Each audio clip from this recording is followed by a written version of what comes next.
Hey guys, I have recorded a 2-hour podcast with Vladimir Kramnik, the former world chess champion, the man who defeated Garry Kasparov in a world championship match, one of the strongest chess players ever, who is now retired and focused on his public campaign against online cheating in chess.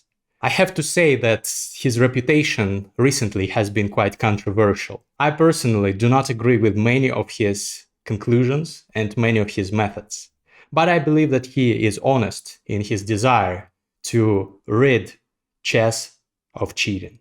And I agree with the opinion of Magnus Carlsen, Fabiano Caruana, Jan Nepomniachtchi, and many other top players that online chess suffers from the cheating problem. The scope of this problem is debatable, but it's definitely true that it exists and that we should discuss it. And of course, I wanted to discuss it with one of the leading activists in this area. I tried to ask Mr. Kramnik all questions that I have in respect of his activities. I tried to provide counter-arguments to many of his statements and to ask the questions that are circulating throughout the chess world. I have spoken to many top players, GMs on these topics, and to many people who, in principle, agree with Mr. Kramnik that cheating should be fought, but do not agree with his conclusions or with his methods or with other things that he is doing. I've asked him about Hikaru Nakamura, about his work with Hans Niemann, about some of the streamers that he has suspected of cheating online. I have asked him about his methodology, about statistics, about his fight with chess.com and his ban on this platform, and many other questions, some of which I have received unexpected answers to. So I hope you'll enjoy this podcast. Again, I insist that although I disagree with Mr. Kramnik in many respects, I think he's a legend in chess, first of all, and I think that he is motivated by good intentions. So I think that open dialogue with him is important. So I'm glad to present to you this episode. Don't forget to click the like and the subscribe button. It's 2 hours of content, but it's great content. And at the end, we've played a really fascinating blitz game, which Mr. Kramnik called, after having played against me, very interesting. Should I be worried or happy? What do you think? Let's dive into the episode. Hi everyone, my name is Greg Mustreader, and today I'm honored to present to you the guest of my podcast, the former world chess champion, Vladimir Borisovich Kramnik. Vladimir Borisovich, welcome to the show. Thank you for coming. Yeah, hello everyone, and nice to be here. I've seen a couple of your interviews or talks, with some players. I liked it a lot, and I'm very glad to be your guest today. Okay, I would be thrilled to discuss with you, of course, as a legend of the game, your story, your matches against the top chess players of all time. But that will probably wait until next episodes, because in this one we will be concentrating on your anti-cheating activism, which you have been conducting throughout the last year, and it's received mixed reception, so to say. There are many questions. I have many questions. My audience has many questions, and I'm sure it will be a fascinating discussion. So first of all, Vladimir Borisovich, I would like to ask you how you could summarize the results of this campaign so far. You have embarked on this journey around a year ago. What are the preliminary results? How would you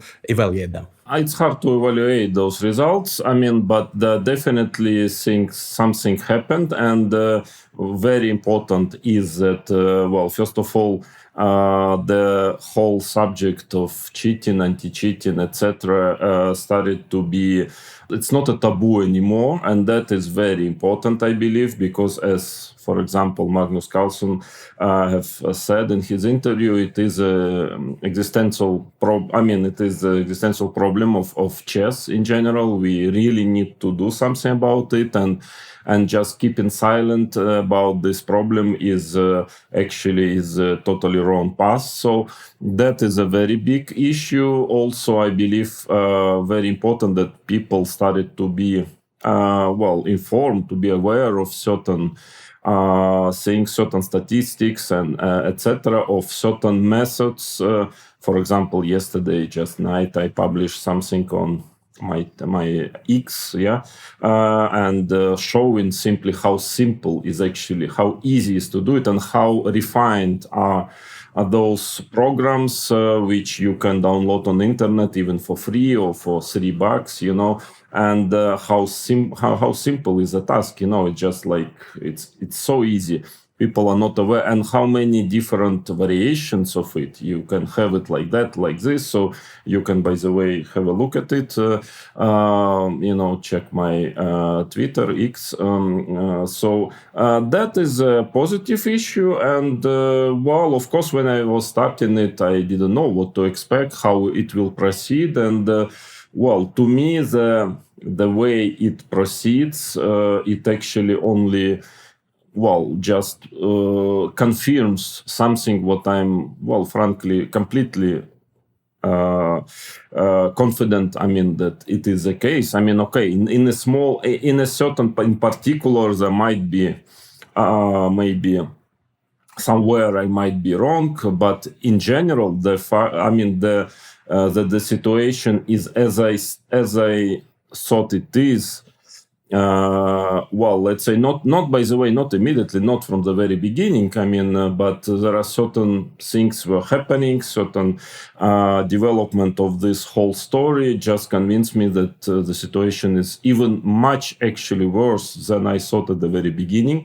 That it's actually a huge threat for our game, for integrity of chess, and that's why. We will see. I think in general, anyways, whatever will happen later, I think it was very useful what I did already, and I expected, of course, a lot of criticism, but that's okay for me. The danger is too serious, too, let's say, conceptual and strategical to care much about certain PR attacks, which I knew I'm going to experience, against myself. So that is okay. This is, of course, the only thing which is bothering me, which actually is making me sad, is not that a lot of people, sometimes bots, I'm sure, sometimes people who are attacking me, trying to actually have a certain personal attacks, questioning my sanity and so on. That I don't care much. What I care is that, of course, those people are making the task of actually the final goal, which is to make online chess, and maybe not only online chess, at least cleaner, if not totally clean. It makes it much more difficult. That is actually very sad to see that many people, they don't understand that actually they're, in many cases, they're simply ignorant. They're lacking any knowledge, any actual understanding of the point. But in fact, they're helping unconsciously. They're helping actually cheating to proceed. And that is a bit sad to me. But okay, it doesn't stop me anyways. Okay, let's discuss the details. In a recent video in Russian on his channel, Yan Nepomniachtchi said that he believes you've done some things, some very correct and necessary things, but that you've done some things incorrectly. And that he says, it's my translation, he says, in future, people will be skeptical of your effort because of this, because of the mistakes. You replied in Russian in comments under that video. Let me translate the comment. Some things I could have done better, and others hardly, on the basis of some causes unknown to the public, but on the basis of some information known to me. End of quote. So I have two questions in this respect. First, what do you think you could have done better? And second, can you please share this information unknown to the public, but known to you? That would be very interesting, I think. If I could have wanted to share this information, I would already do it, because in general, everything what I do is very open, very public, and I'm ready to stand by my words, and to, in any interview or discussion on internet, whatever, live conversation, it's only the other side which is avoiding it by all means, any direct talk. But some things. I'm not definitely telling everything what I think and what I know, but I just cannot, for the moment at least. So but what I could have done better? Well, definitely some things, but again, it's like in every situation in life, you always afterwards you think, I should have done this or that. How stupid was I, or something like that. But you didn't know when you were in this situation. You simply didn't know how it will proceed. So it's a kind of cognitive fallacy, to think that, of course, it was clear that I should have done it differently. Well, now it's clear. At that moment, it was not clear. Frankly, the only thing which was surprising to me is actually, frankly, let me put it, let's say, accurately, that it's in a way, let's put it this way, that the world of chess is so different than it used to be, in the sense of I don't know if you want mentality wise. I was sure that certain things would not happen, or there would be certain reactions which weren't. And that's why maybe if I knew it, I would be a little different. But it was actually quite difficult to predict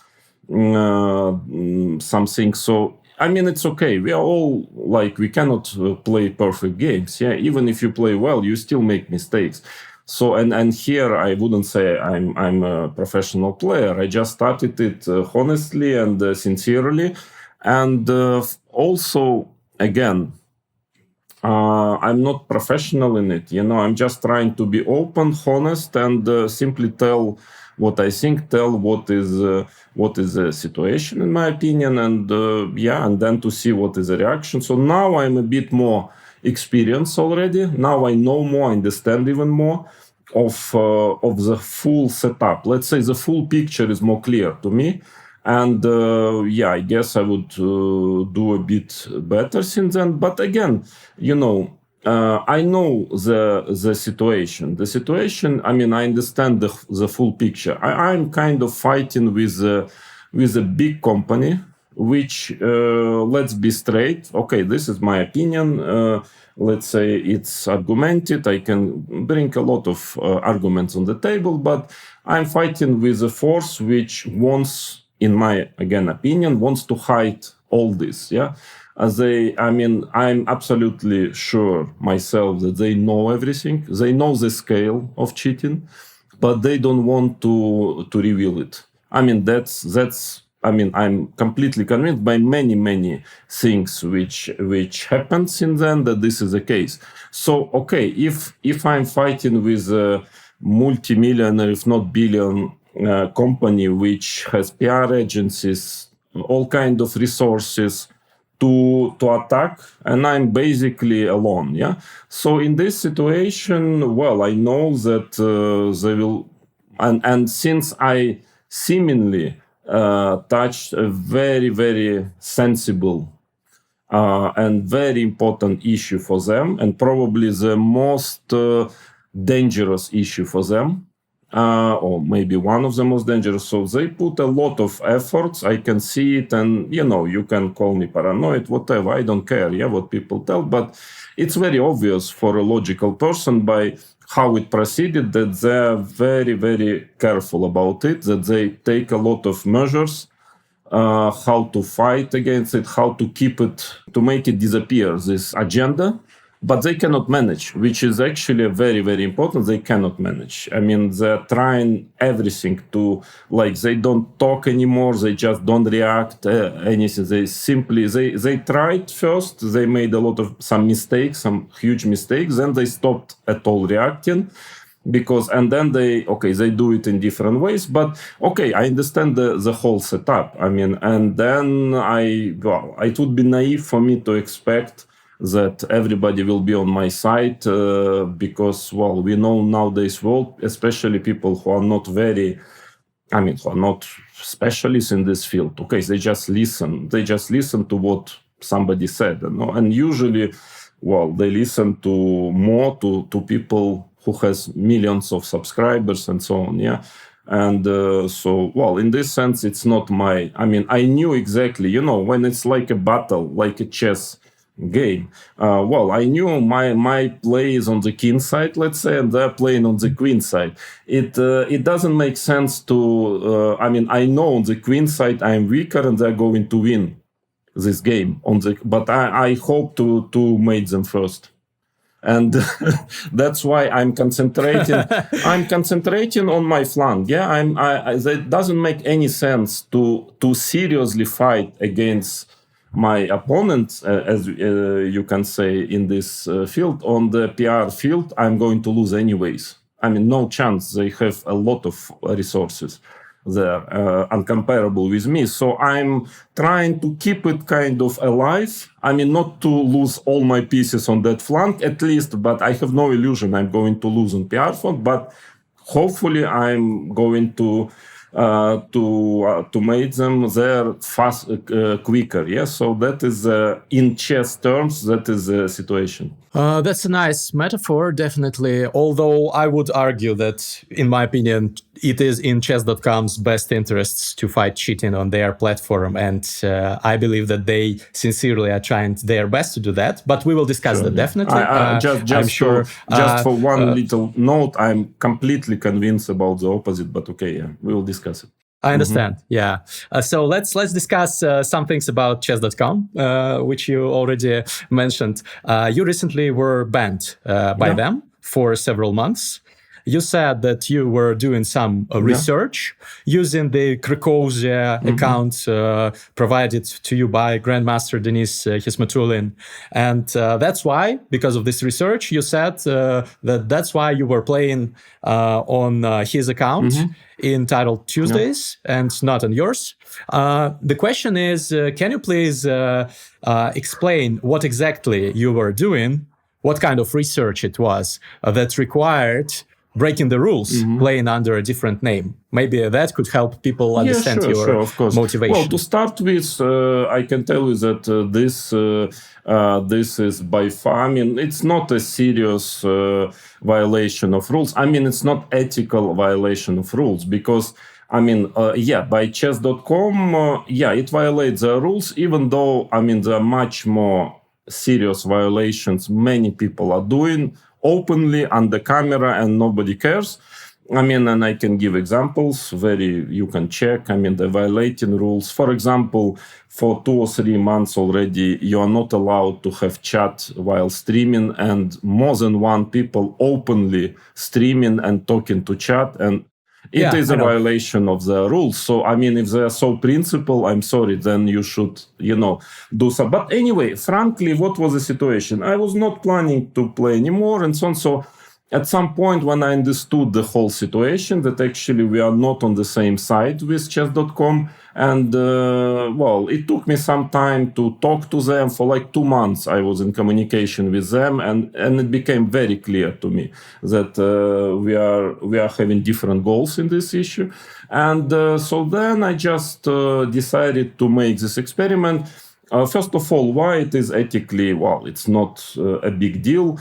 At least what I can tell you, first of all, I know some cases of people doing it. I will not tell, this, because again, I don't believe it is any serious violation. Secondly, basically I got like 5 accounts, 5 very serious players, very honest and, players who were ready to give me accounts. So, it's like when I explained the idea. So at least this can explain public that it's nothing to do with cheating. It's totally different level. Yeah, it's like, I don't know, having a small violation, like crossing the street on the red light or killing a person.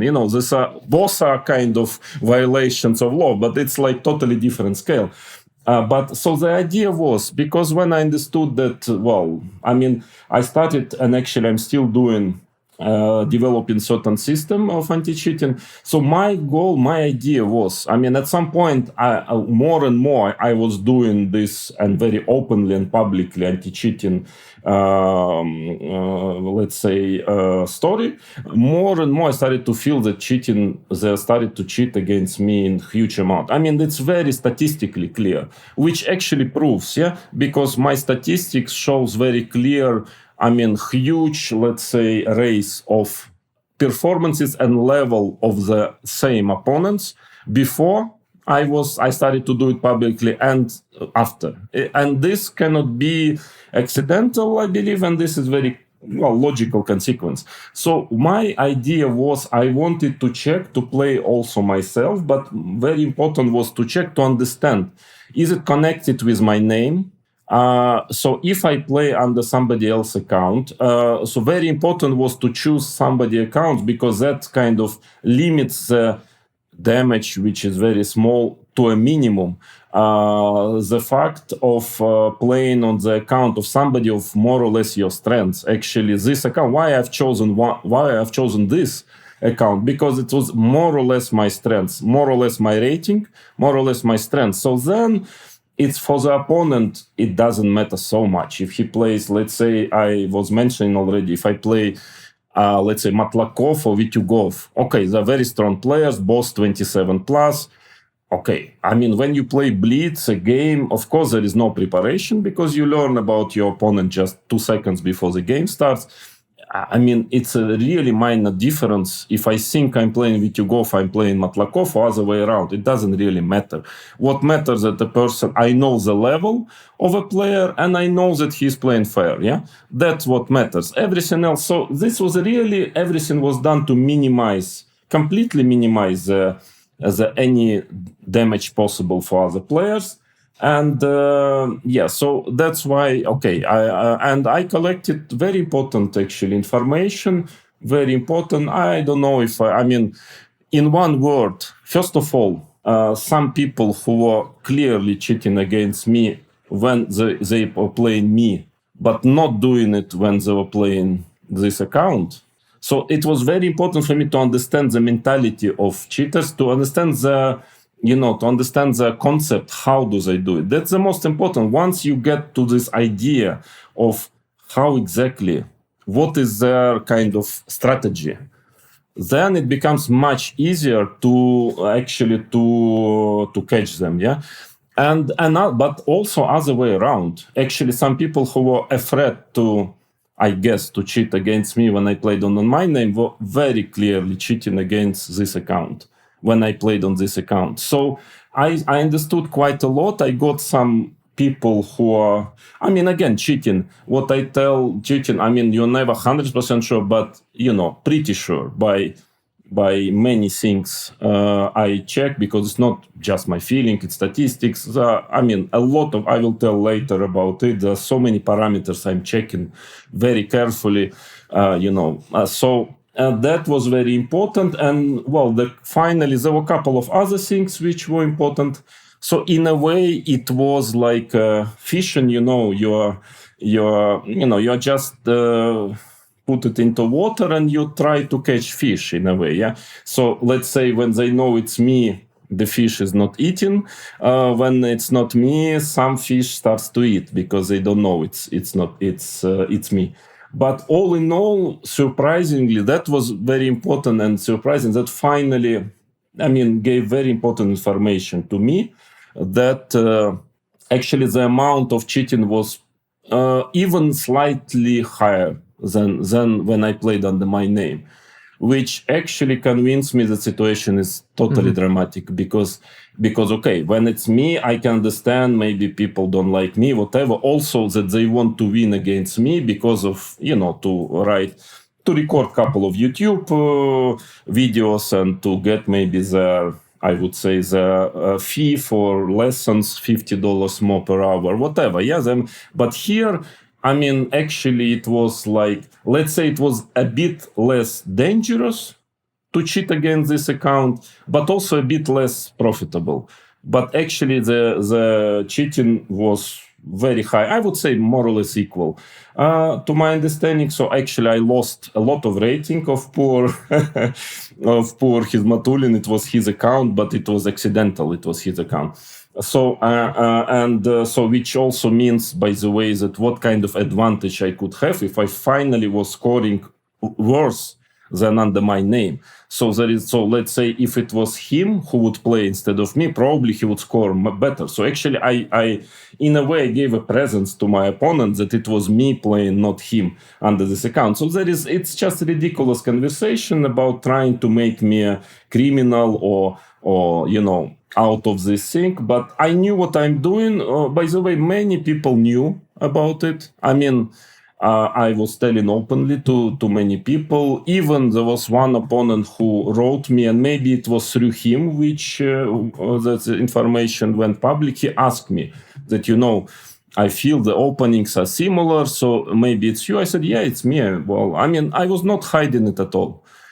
Let's say I was ready to be banned. I don't care at all. And any time when they would find it out and ban me, I was not. If they would ask me, ChessCom, or these people, very interesting to understand who were exactly those people who were collecting this information and then finally published it. If they would just directly ask me, I would say, yes, it's me. And I immediately admit it, yeah. So there was no secret. I mean, ChessCom, if could send me email, I would say, it's me.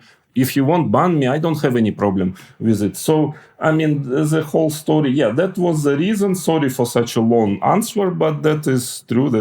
I didn't win any money. I didn't get anything out of it. And I was not, even if I would win, I would never take this money. I mean, so, okay, that's, if you think that I won maybe some games where people could have receive some money, but also I lost some games, which maybe Hizmatulin, let's say, himself would win, and then they receive money. So it's actually, you cannot calculate it. Anyway, I understand it's not perfect, but in a way, I mean, was understanding at some point when I understood that actually ChessCom is not willing, in my opinion, to catch anyone actually, and I felt like if I really seriously want to do it, I left with no choice, and this small violation of, I mean, something which I would definitely never do otherwise. That's it. Mm-hmm. Okay, I have many follow-up questions and clarifications. Mm-hmm. Well, first of all, just to clarify, I think you said in your initial reaction to this ban that you never won any prizes in prize tournaments. And today you say this again, but I've double-checked. It turned out that you did once enter into top 5 while playing as Krakozhia, taking the 4th place. Did you receive the prize? No, I never received any prize. But first of all, again, I was not playing all the tournaments there. I don't know who was playing some other tournaments. I mean, it doesn't mean that I play every single tournament since then. So that is already a manipulation of those people. That, okay, I played quite an amount. I don't remember actually how many I played, but not all of them. And definitely I never received, not me, not him, never received any money. Well, actually, also another. So it was Denis playing. I don't know who or somebody else. I don't know. I really don't know. Well, in any case, why also I've chosen this account? That Denis also told while providing it that actually I cannot even receive any money because he doesn't have any account abroad. And because of sanctions, he cannot receive money actually from ChessCom. So that was actually very important, that he cannot even physically, theoretically receive the money. So that was actually nice. And also I decided to take the account of a Russian that, because I also understand that, there is a difference to cheat against, unfortunately, on chess.com, and probably not only against American or European or Russian. So Russian means basically no consequences, if you are not some ChessCom friendly person. Really? Of course. You think there is such discrimination? Not discrimination. I mean, not like no. I mean, there is much less chance that somebody will. Let's say, okay, you imagine. Let's talk. Let's say, whom do we take? Kamer, for example, sends a complaint to ChessCom. Okay, this guy is really cheating. Or Hizmatulin sends a complaint. I mean, Kamer, they might seriously consider. Hizmatulin, they would just throw into the rubbish bin immediately. They wouldn't even care. That is for sure. I can guarantee you. So that was also like to make them, I was fishing to make them like not being afraid. That was also a point. So no, there was absolutely no way to receive any money to start with, even theoretically. And I don't remember if I played the tournament you told me. I mean, I didn't actually, but I felt like I mean, for sure, nobody, not me, not him, received any money for sure. But was it me or not? I have to check. I mean, I have to check this. But I remember just that basically I was like never even fighting for prizes. I mean, the cheating was so huge. Okay, let's insert here a graphic after the recording. I'll ask you to double check, and you will send me the information, and we will put it in the graphic, whether it was you or not, to clarify. Because it was the tournament played during the time when you were playing under the Krakosian username, and yeah, it's... And so what? I mean, if you did, that it was would case, mean... Yeah. If you did, that would mean that you, even if you didn't take the money, you deprived other people of their prizes, right? Even if correct, you didn't take yours. Let's say if it would be him. I mean, I also actually lost a lot of games in the last round where... I mean, let's say if I would win, probably I would get into prizes. So it means, okay, I also gave some money to people. Yeah. I mean, this is all like a very minor thing. I mean, yeah, maybe somebody, if this player, I don't know, if the one who lost, and then it was a tournament which I played, well, I can compensate him if he wants. I mean, no problem at all.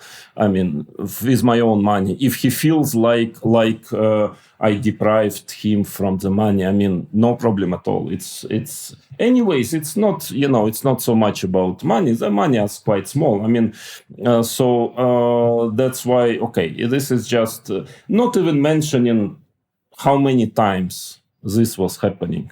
People playing from different accounts. And I can assure you, it's a very common practice. But okay, anyways, doesn't matter. I mean, so that is, again, there are many videos of very top players, let's put it this way, let's not mention name, who are playing with a company and people are advising moves. I'm sorry, that is something much worse. And nobody talks about it at all, like as if it's on video. It's on video, yeah. So I mean, this is all a bit I've seen those videos. This is all a bit of hypocrisy, and I mean, I know very well that what I've done is not correct, but it's nothing even close to what many people did. And nobody is discussed, and nobody is banned, and so on. So, but if they want, again, I'm not against ban. I mean, I'm just against the double standards. And then when people are on camera doing much worse than this, nobody talks, nobody bans them. And then when I do, rather small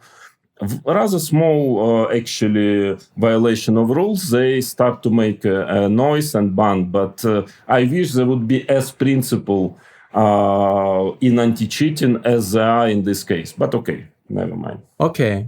Let's continue discussing chess.com. Yeah, I also wanted to mention that probably the reason why it is considered a violation for our viewers and listeners is the fact that even though the two players might be of similar strength and of the similar rating, still you might approach a game against Mr. Kramnik in a different way as you would have approached a game against a different grandmaster. Different opening repertoire, different style. I guess that matters cheaters? That practically doesn't matter. I'm as experienced player. You should understand situation. You're just playing like a blitz game. You just get the opponent, you start the game. You don't even care what opening. I mean, when you play blitz, you don't just play random opening. So that is a very minor thing, but what is major thing, and that's why I was doing it, that yes, you can approach this game differently, you are right, but in the sense cheating, not cheating. And that is true. That is very important in this sense, and that was the goal of my experiment, because I understood the only real difference would be that the person decides if he is cheating at all, decides to cheat or not to cheat. But I'm specialist enough, and if you don't agree, you can ask any strong player about it. And okay, it's not a major difference. Okay, thank you for the explanation. And also, I'm quite surprised by your assumption that if you believe some people are cheating online, that they would be cheating more actively against you, because in my opinion that would be too risky for cheaters to face the activist who fights them actually, and to cheat against him. Actually it is that's why it's, I think if you start to have a different assumption, it's because you have an assumption which is, I'm completely convinced that it's wrong, as many other people. Assumption is that ChessCom is trying to catch these cases. My assumption is that they all understand already very well that, basically I would put it this way, I'm completely convinced that what ChessCom business model, I would say, is to, if you have a slightest chance not to catch, not to ban a player, you do it. That is for sure. Because there are so much statistics where you just cannot not ban the person, but they still do, and that is for me very clear. Can I ask another question in that regard? So I find it really strange what you're saying, because according to common sense, it would seem that the platforms want to ban and find cheaters, because otherwise the platform that doesn't do that becomes like a place where there are many cheaters, top people, top GMs, world champions, which is very profitable. They see it and they leave it, of course, because they don't want to play cheaters. And many people are vocal about their criticism of online cheating. Fabiano, in the podcast episode with me, said that he faces a lot of cheaters in Title Tuesday. You are voicing similar concerns. Many people discuss this problem. How many more? Well, most of guests of my podcast agree that there is a problem. That means nothing. Might differ in the extent of the problem. But so what that they agree? What does it change? They stop playing? They play? So what? No, this... Well, if the platforms do not ban cheaters, they might leave to another one. To which one? Potentially. No, I will explain you. But it's very, very... In fact, this common sense, so to say, is actually totally wrong, in my opinion. Common sense tells exactly the opposite. Because, let's go. If you have time, I will explain you how I believe everything happened. At some point, ChessCom was a very serious platform, but in quite high concurrence with, for example, Chess. We are talking about 5 years ago or earlier. Maybe ICC was there and some other. It was not like so dominant as it is now, yeah? So then there was pandemic, Queen's Gambit, etc., and so on. So then you had to. There were a lot of people who, especially I think pandemic, who started nothing to do at home, started to play chess online. So there was a very hot moment when there was a moment of expanding. Somebody had to take all those maybe millions of people. Yeah, so there was a big concurrent fight at that moment. How to win this fight?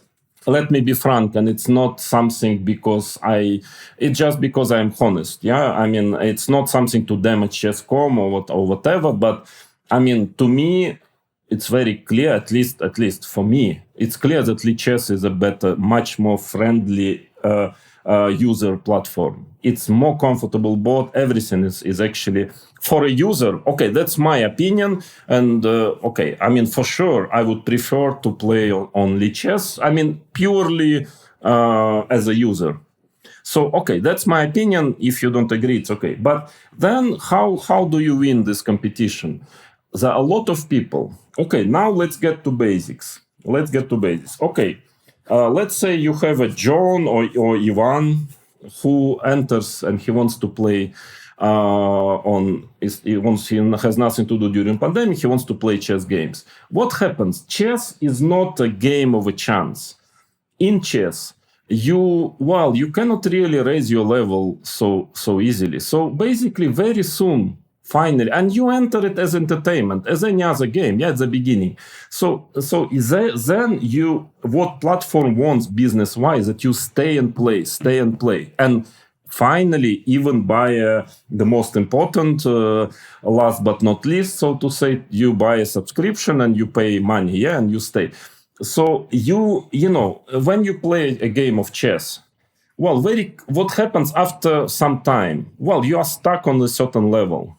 You are stuck, let's say, 1,500. Okay, you basically beat 1,300 all the time, and you always lose against 1,700. Otherwise, before you start to do serious work, it's not easy to improve level in chess. And basically, logically, you leave very soon, because at some point you are stuck. It's always the same. And if you really don't allow, I mean, seriously take care of machine, if you can use engine, then you can beat anyone, I mean, basically everybody can beat everybody in a way, And then it becomes very interesting. You can even beat Magnus Carlsen, in the first round of some event. I mean, then it is what people don't understand. It's very obvious from a business point of view that you keep much more people in this way than, of course, some would leave, maybe some strong grandmaster, and that is true, some left, but you keep much more people like this, being very kind of tolerant, so to say, about it. And that is, I believe, in my opinion, that is actually the way, because I think ChessCom was extremely tolerant to this at that moment, just to get all those people, all this mass of people who came during these couple of years. I mean, and they won the concurrent fight, So they won the fight. I mean, a lot of people subscribe to ChessCom. They like it much more than others because it's kind of much more tolerant. I mean, that is just my clear logic. And okay, I mean, you might agree or not, but that is how I see a situation. And by the way, it's kind of proved by numbers, statistics which I have. Then at some point, now you are becoming a hostage of your business model, because, of course, if you allow it so easy, and then, okay, you want top players, you want strong players, because those people, if you want them to pay, like, I think it's like $100 or even more per year subscription. If you want them to pay, they want entertainment. They want also not only play. It's not enough to pay $100. They want to see all best players playing.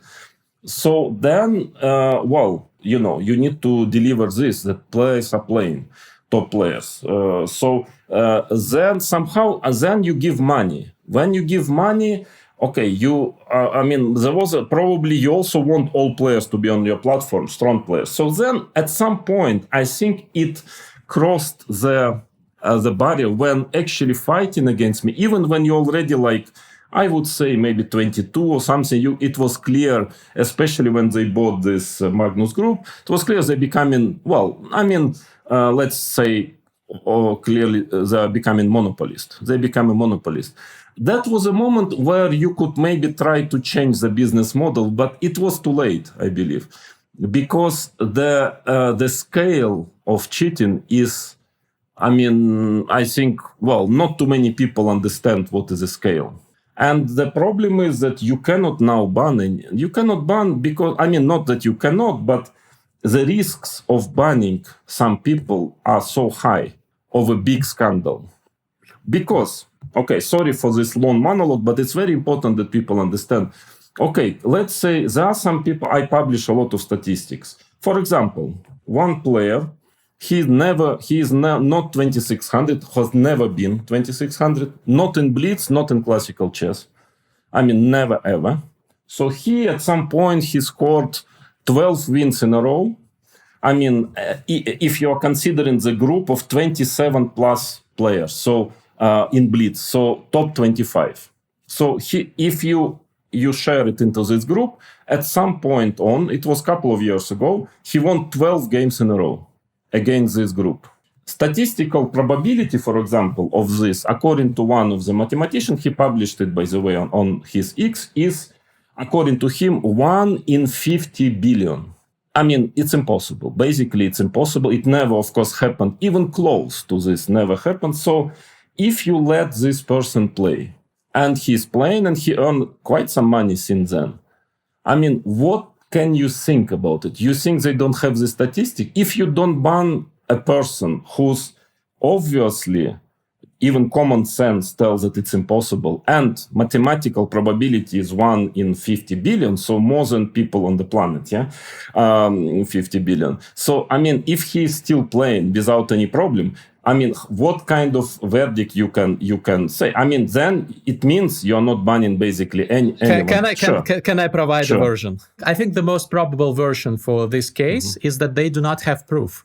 I don't believe that they don't have incentive to ban cheaters. They do it all the time. I play on chess.com regularly. I'm 2200 rated in blitz, 2250 in rapid. So obviously much lower level than top players. But I play and I regularly receive messages that one of your opponents was cheating. We have banned him or her. And I think the difference with the case that you have provided is that they do not have proof. In other cases, they had proof. For example, they saw the browser was changed, different tabs were shifted, something else. I don't know their algorithm. No, it's not the case. But they cannot ban just without final proof. It's like the standard of legal I mean, this matters. Is all what you say is.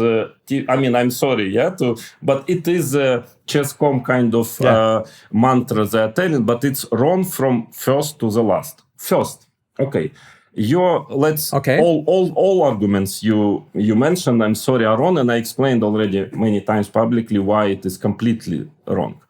First, you are telling that there is no proof. You don't ban if there is no proof. Okay, please tell me, what can you consider as a proof? There is no such thing as proof 100%. There is no such thing. There is a very important legal thing. When let's say most of juridical cases, when somebody stole money or whatever, most of the time he doesn't admit. So it means then there is no proof. You cannot put him in prison. And here we are not talking about prison. We are talking about ban, even can be maybe not public, So, I mean, it cannot work, the system. So there is a very, very important concept, beyond reasonable doubt. That is the concept. It's not proof. Yep. Proof is not the concept. There is no proof existing. Okay, the proof can be only a person admits himself, all of a sudden he says, I'm cheating, by the way. This is not going to happen. Then you find something in his browser. Okay, he is not idiot. Yeah, they're not idiots. He will not have it so openly. Yeah, and that's it. Then it means if you are asking for proof, it means a priori doesn't make any sense any anti-cheating system, because there is no such thing as proof. There is a such thing as beyond reasonable doubt. Okay, maybe they had a reasonable doubt. Maybe they had reasonable doubt. Maybe this is... No, I mean, again, all this maybe is a way. I mean, what I do, I have, if one chance out of 50 billion is not beyond reasonable doubt, I'm sorry. If a player of 25 feet... That is assuming that FIDE ratings are legit, because many young players don't play too much, for example, blitz offline, and their blitz OTB ratings do not match. No, but I mean, then, you're trying to... I mean, not you, but ChessCom trying to dissolve it in a way like you cannot, but you have to measure somehow. Okay, in this case, the person, I mean, he never had any result in blitz. Okay, he is a better player definitely in blitz than 2500, definitely. But maybe 26, maybe even 2650. But beating, I think 3 times Nakamura during this streak. Carlsen, Firuja, it's just ridiculous. It's impossible. Common sense tells it's impossible. It never ever happened. I checked. Okay, I cannot check every player, but it's obvious that even weaker player. Not even 4. I'm not talking about 12 in a row. Even 4 in a row, I couldn't find. It is absurd. Let's not search for. He has a lot of other. It's not the only one he has. Not the only, fault he has. He has some others. But this is one. If you don't ban after this, it means you don't want to ban. I'm sorry. Yeah. This. So the concept. Can I stop you for a second? No. But 1 second. I want to explain all these 3 things first. Yeah. First, the concept that there is no proof, it just doesn't make any sense. I'm sorry, but this is what can make sense. You say, is it beyond reasonable doubt? Not beyond reasonable doubt. That we can discuss. I don't know if 1 out of 50 billion is, if it's not beyond reasonable doubt, that what is, but okay, that is one thing. Second, you're talking about ChessCom banning people. You say, okay, you always receive notes. But they're banning people when on the lower level, when nobody knows, nobody cares. But they don't do it on the high level. I played almost 2,000 games already on chess.com, blitz games. I never received a single note like this. You understand the difference. Recently, there was a case. There was a case of a GM being banned. But this is the guy who played 1A4 to no, Rook A3. Because it was too obvious and a lot of noise about it. But there was one case here, one case there. But you understand, the percentage of cheating, we will talk about it. It's obviously much higher than 1% as they claimed. I played. What is the probability? It is absurd that any player will tell you it's absurd that you play for 1 year, you play a lot of titles, I play many different opponents, not a single one was banned, because when you do it, you give back the rating points. I never received a single notice that I got rating points back. Never.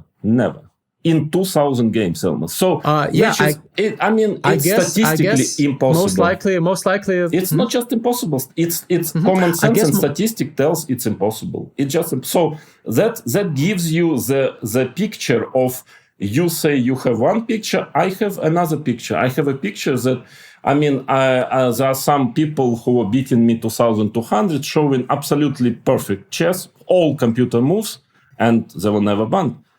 This is. I'm sorry. It's like, what I want is to be objective. I look at facts. Yeah. I don't have. Doesn't matter. You can believe me or ChessCom. You don't have to believe. You just look at facts. These are the facts. A person with 1 to 50 billion probability continues to play, earns money. Nothing is done about him. I play 2,000 games almost, and I don't have a single cheater. And I played maybe 100 Title Tuesdays in them. Not a single cheater. Come on, this is a joke. It shows to me, we are talking about lower level is one story. On the top level, the concept is very clear. And I can tell you that what I told you about this person, it's one of many, many cases of, it's just the most ridiculous probability. But there are some others with probabilities 1 to 1 million. It is in any court, it would be clearly considered beyond reasonable doubt. And they're not only not banned, they're not even checked. Nothing. So, okay, you can give certain reasons, but I base it on statistics. And to me, after seeing all this, everything is very clear. And the way how they fight against me from the beginning is also clear. That it's just I'm not trying to make up a story. It's just everything leads to this conclusion. I cannot find any other, let's say, reason to believe the opposite, because it's just logics. thank you for the detailed explanation. A couple of remarks I just wanted to say. I forgot one more thing. Sorry, I will tell you later after. I sincerely believe that there are cheaters who are not caught on chess.com. And I think it's obvious for anyone. And chess.com even believes the same thing. And its representatives say that they cannot catch 100% because they are not always sure. But I just wanted to say that why necessarily do you believe that they don't want to ban people? Why don't you make come to a different conclusion? For example, because that they are afraid of lawsuits by people because they don't want to risk, because they are a company who want to be 100% sure and not incur any losses because they ban someone and they sue them over this. Why do you believe that they think otherwise? Just because all those explanations do not stand the reality checking. That's all. There is no lawsuit at all. I mean, this is just ridiculous. This is a fake explanation because the Hans Niemann story. It only happened because they publicly publish the report and accuse him publicly. If you don't do it, there is no way somebody can. It's your site, it's your rules. You just establish the rules. By the way, since half a year, they're already having the license. When you agree that you cannot have anything against if they decide to ban. So for half a year already, you cannot even. But even it's your private site.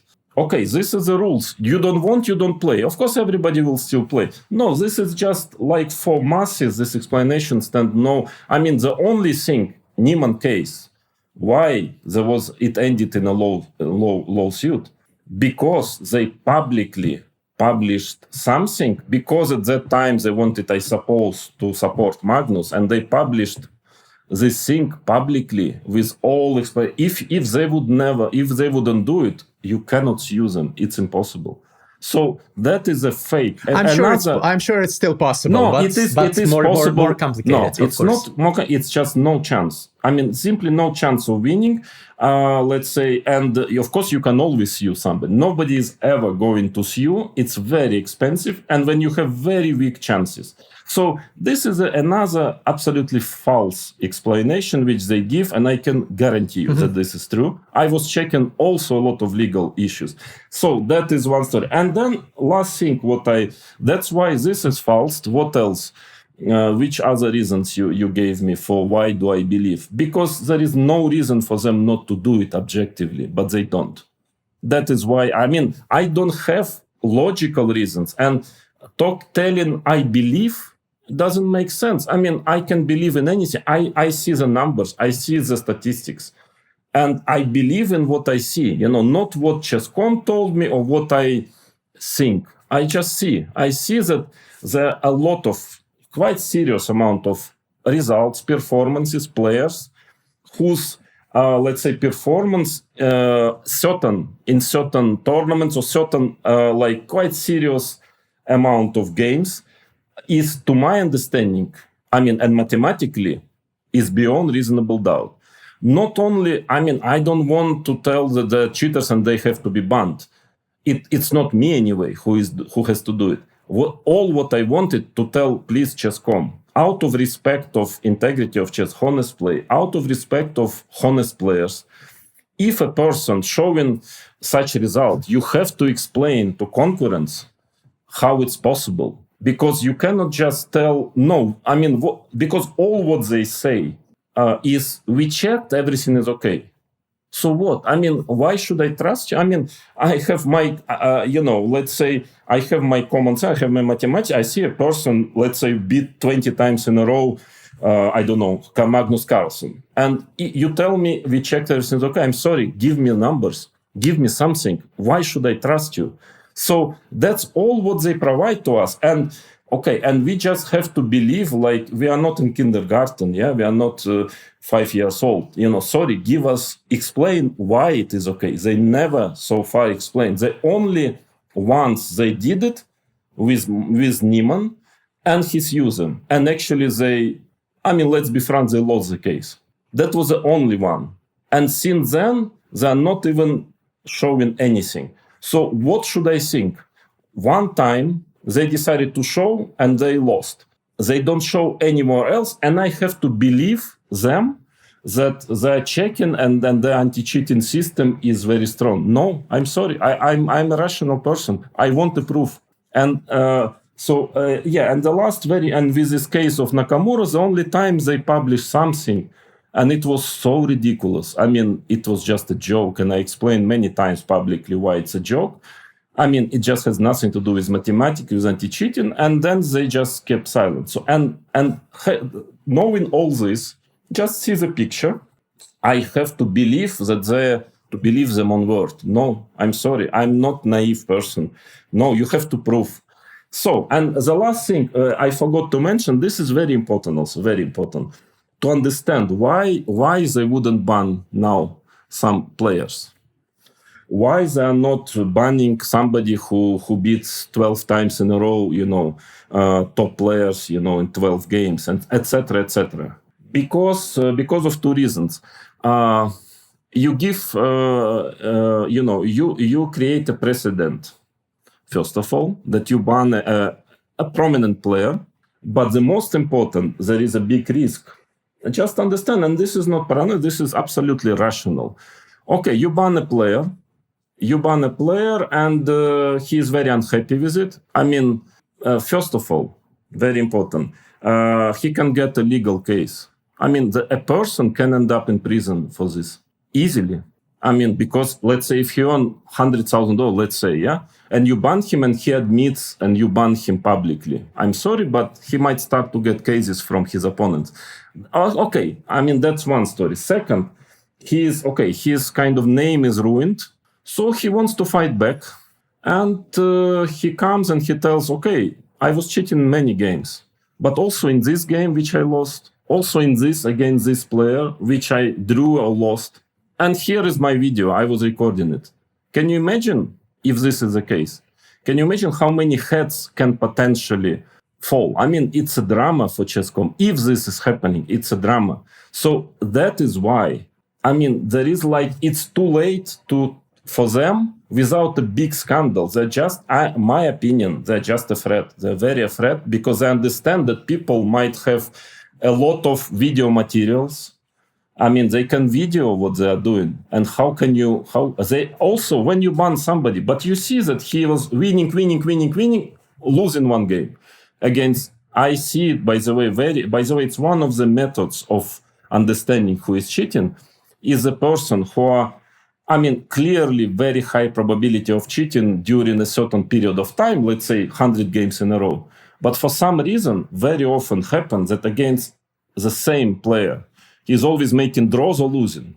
I mean, he's beating almost everyone else. But those games, 96 boss draw, 95, 97 he lost. I mean, everything is clear, yeah? and he beats everyone else. So, I mean, there are a lot of actually issues which, again, if you understand, I mean, if you see it in my way, I mean, and I'm basing it on statistics, that actually the scale is very serious. Then you can understand that if you want, your business, okay, it's very risky decision, but I still believe they should do it, is to clean the whole thing and to start from scratch. Because otherwise it will ruin the site. I mean, unfortunately, I'm not against ChessCom, but it's already what is happening, that it becomes more and more obvious every day. And that is what I predicted at some point. But that's another story. I will explain later, that, one day it will become impossible to hide, even for amateur who doesn't know much about it. It's just too obvious. Yeah, and because people have to cheat more and more. I mean, it's a concurrence, yeah? And then somebody says, okay, I cheat in, let's say, half games, I cannot anymore win prizes, so I have to cheat 8 games out of 11. The other guys see, okay, sorry, but there are a few guys who are cheating, so they... And now it's there are already some tournaments when people are showing such crazy results that absolutely impossible, because it's the only way for them to win money. And the last thing I want to tell, also very, very, very obvious, I mean, just statistics, very clear thing. check the performances in Title Tuesday a year ago and now. How many points now you need to be in top 5? And you will understand everything. It's clearly half point more now than before. What changed? What have changed? Why if before very often 9 out of 11 was enough for first place, 9.5 was almost a guarantee of first place. Now 9 is maximum for top 5.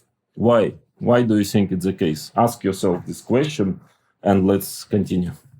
I think there can be many explanations. I still believe that after all the facts and theories you have provided, there can be multiple explanations for many things that you have mentioned.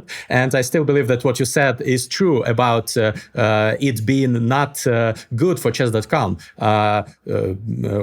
with the amount of cheaters on their platform if it's high. So it's definitely in their business interests to fight that. And I believe that they are just operating on the basis of the presumption of innocence and the standard of reasonable doubt, beyond a reasonable doubt. I'm a lawyer by degree, and I've worked as a lawyer for many years. I know it's in many cases it is impossible to convict someone even if there is just 1 in a million probability that he's innocent. Still, he or she might not get into prison because of this 1 out of a million percentage. I guess that might be possible about chess.com. It's just different interpretations of their motifs. What I want to say is that there is always, when you are thinking about such situations, there are 2 different ways of seeing. I mean, you have to choose yes or no. True, not true, cheater, not cheater. So basically, there are always ways that somebody is not cheating, that ChessCom really fighting harsh against. There are a lot of factors which are telling the opposite. There is zero. I don't find any objective argumented factor to believe so, but okay. But then it's about basically everybody has to make a decision. My decision is not based on emotions, based on common sense. I see there are, to my understanding, it's 90 to 10. Your version is 10-20%, mine is 80. So I'm on the side of 80. I'm, simply there is much. Your explanation, it also makes sense. It's possible, but it's much less likely than the situation, in my opinion. So I'm on the side. It's not because I want it. I just rational person. Yeah. So if I believe, if somebody is showing probability of 1 to 1 million, I'm on this. I'm on the side that he's cheating because, in my opinion. Because it's 1 in 1 million, it's just rational. Of course, people, if they don't want, if they're kind of, in my opinion, irrational, they can always say no. But again, I would like to tell you that I'm strongly disagreeing with you. In court, I think beyond reasonable doubt is in more or less considered 1 in 10,000. So 1 in 1 million, nobody will ever... It depends on the jurisdiction. Of course. But 1 in 1 million, nobody will ever be out of prison if it's 1 in 1 million. No, it's beyond reasonable doubt with a big margin. But okay, anyway, I just explained my situation, my concept. I have a lot of things like this. And if it was just one case of this guy, 12 out of 20, but there are so many cases like this. I'm giving all the time the statistics and not everything I gave. And this Nakamura statistics as well. It might be, as I explained, something wrong with his opponents who were cheating before. But the chance of all those tricks to happen is almost non-existent. This I can guarantee. Let's discuss Hikaru. Let's move to different topics. Let's discuss Hikaru. I'm really interested in this topic. So for everyone, one of the people that Vladimir Kramnik has been focusing on while conducting his research is Hikaru Nakamura. Obviously, I think the overwhelming majority of the viewers know him. And I was really surprised by that because it is well known and it's universal knowledge, I would say, that Hikaru and Magnus are probably 2 of the best or are the 2 best online blitz players of today and ever, probably. Hikaru was around 3,500 rated on ICC like 15 years ago already, or even more, when engines were by far weaker. And I personally find it unbelievable that his results could be explained by any kind of form of cheating. So I was really surprised. So the question is, why have you focused on Hikaru so much? And do you really believe that there is something fishy about this player? And what does he stand to gain from this if it is so?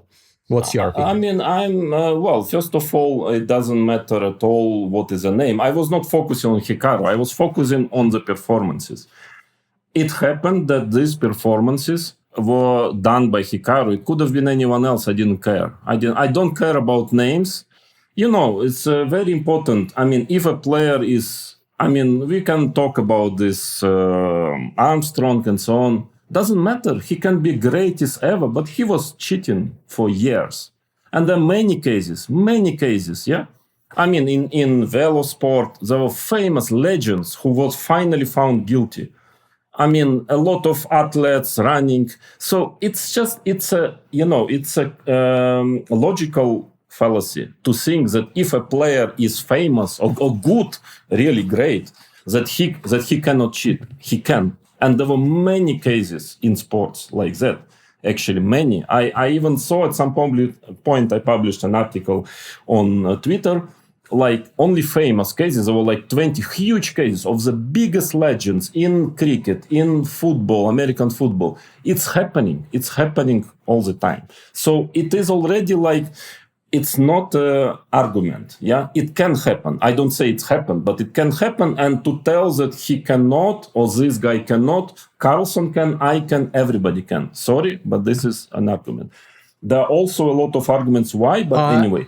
So also a lot of reasons why, but in any case, doesn't matter, yeah, now. So we are talking, again, we have to be like this Femid, yeah? You know this statue of Femid, this symbol of justice. Yeah, she has eyes, she has a bandage on the eyes.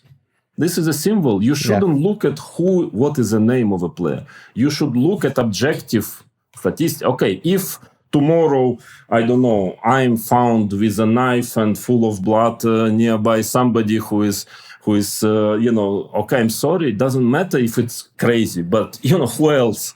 It's like you should forget about it when you are trying to be objective. So I didn't care about Hikaru. If it was somebody else, Maxim Vashilaga, I'm sorry. I would very sorry. I respect him a lot, but I would still do the same. Because my point is that such statistical anomalies, and it's huge statistical anomaly, absolutely huge. They must be, it doesn't necessarily mean he was cheating. No, it can be also a huge, let's say, a lot of cheating from his opponents who gain this rating, which has nothing to do with their strength. So then they have to be banned.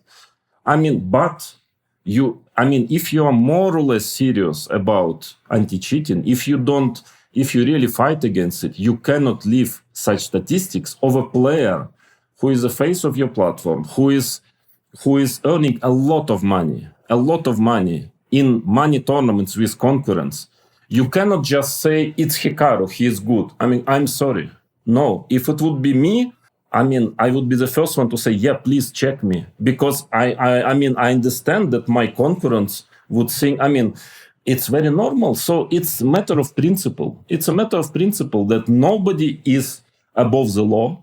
Nobody. And if this is, and I can assure you, and they never contested it, that all those tricks are absolutely unsinkably low probability. So what do you mean? Do you really think? I'm a rational person.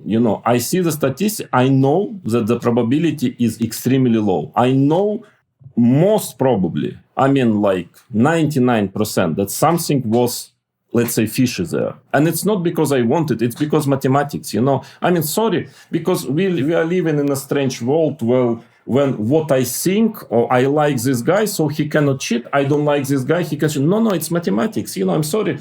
It's common sense, and mathematics tells that the probability of fair play in this case, I mean, from all opponents, yeah, in general. So let's say, what does it mean, the probability? Is that if everyone always played fair, his opponent and him, always, so everything is according to their strengths, then the probability of this is happening is below 0.01%. Okay, so what should I think? Why should I believe in something? I believe in mathematics. It's extremely unlikely. So finally, I wanted to be all what I wanted. Check it. Give us a very open report, mathematical report, not nonsense as they did, but mathematical report. Explain us concurrence, because it is the test for integrity of chess. It is even more important to do it with a very well-known player than with somebody else. You must be sure that top players who are earning most of money, they're clean. And it's in the interest of platform, if the situation is as you believe that they really want it. So that was my case, and I was explaining. And instead of actually saying, yeah, it is clearly strange, we will check it and we will publish, yeah, something reasonable, not this nonsense which they did, because that was just fake. I mean, ridiculous report, and I explained many times. So that's what, and I still want it. So as long as it's not done, and it's not explained to me and to others, if it's Magnus, if it's my friend Grishuk, I don't care. I mean, I believe in 99.9. I would be on the side of 99.9 probability than 0.01 probability. If they explain it, prove it mathematically, I can change my mind. But I'm sorry, I'm just a rational person. That's all. That's the whole story. Can I ask you a follow-up question about another streak? There's a player who yesterday, as of the date of this recording, played with a winning streak of 10 in a row, 10 out of 10, against the best blitz players in the world.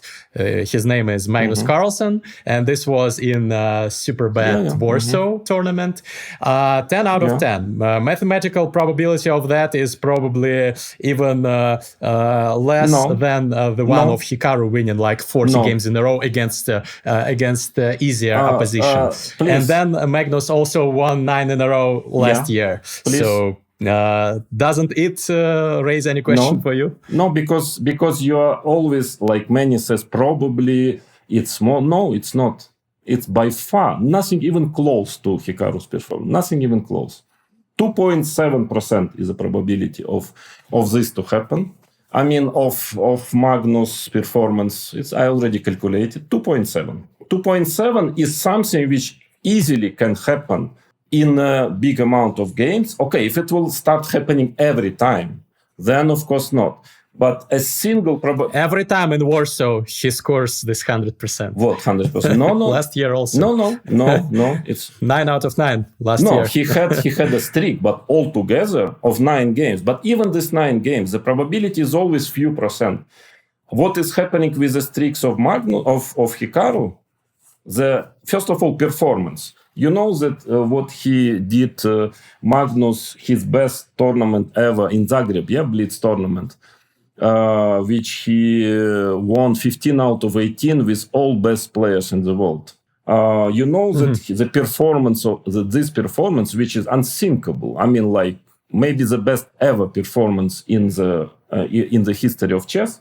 I'm telling numbers because all this I'm frankly a bit tired of. Probably, maybe, no, they are numbers. I know all the numbers. So the performance of there was below 3,000 FIDE rating, 2996. Performance of Hikaru, only one streak, was 3,100. 100 elo points higher. So just for your understanding... In chess.com rating or in the FIDE rating? In chess.com even higher. FIDE rating. So just for you to answer, because all this may be... but look at this streak. But I mean, Magnus' streak is like 100 times more probable than Hikaru's streak mathematically. His performance is... Okay, I invite statisticians to comment on this because I cannot verify the numbers. But at least performance, everybody can verify. You can just see it on internet. Performance of Magnus, I didn't check yet on here, but it was probably more or less the same, because what can be more than 15 out of 18? I mean, there he scored less, now. 15 out of 18. But you are measuring now the overall result, not the streak. It would be fair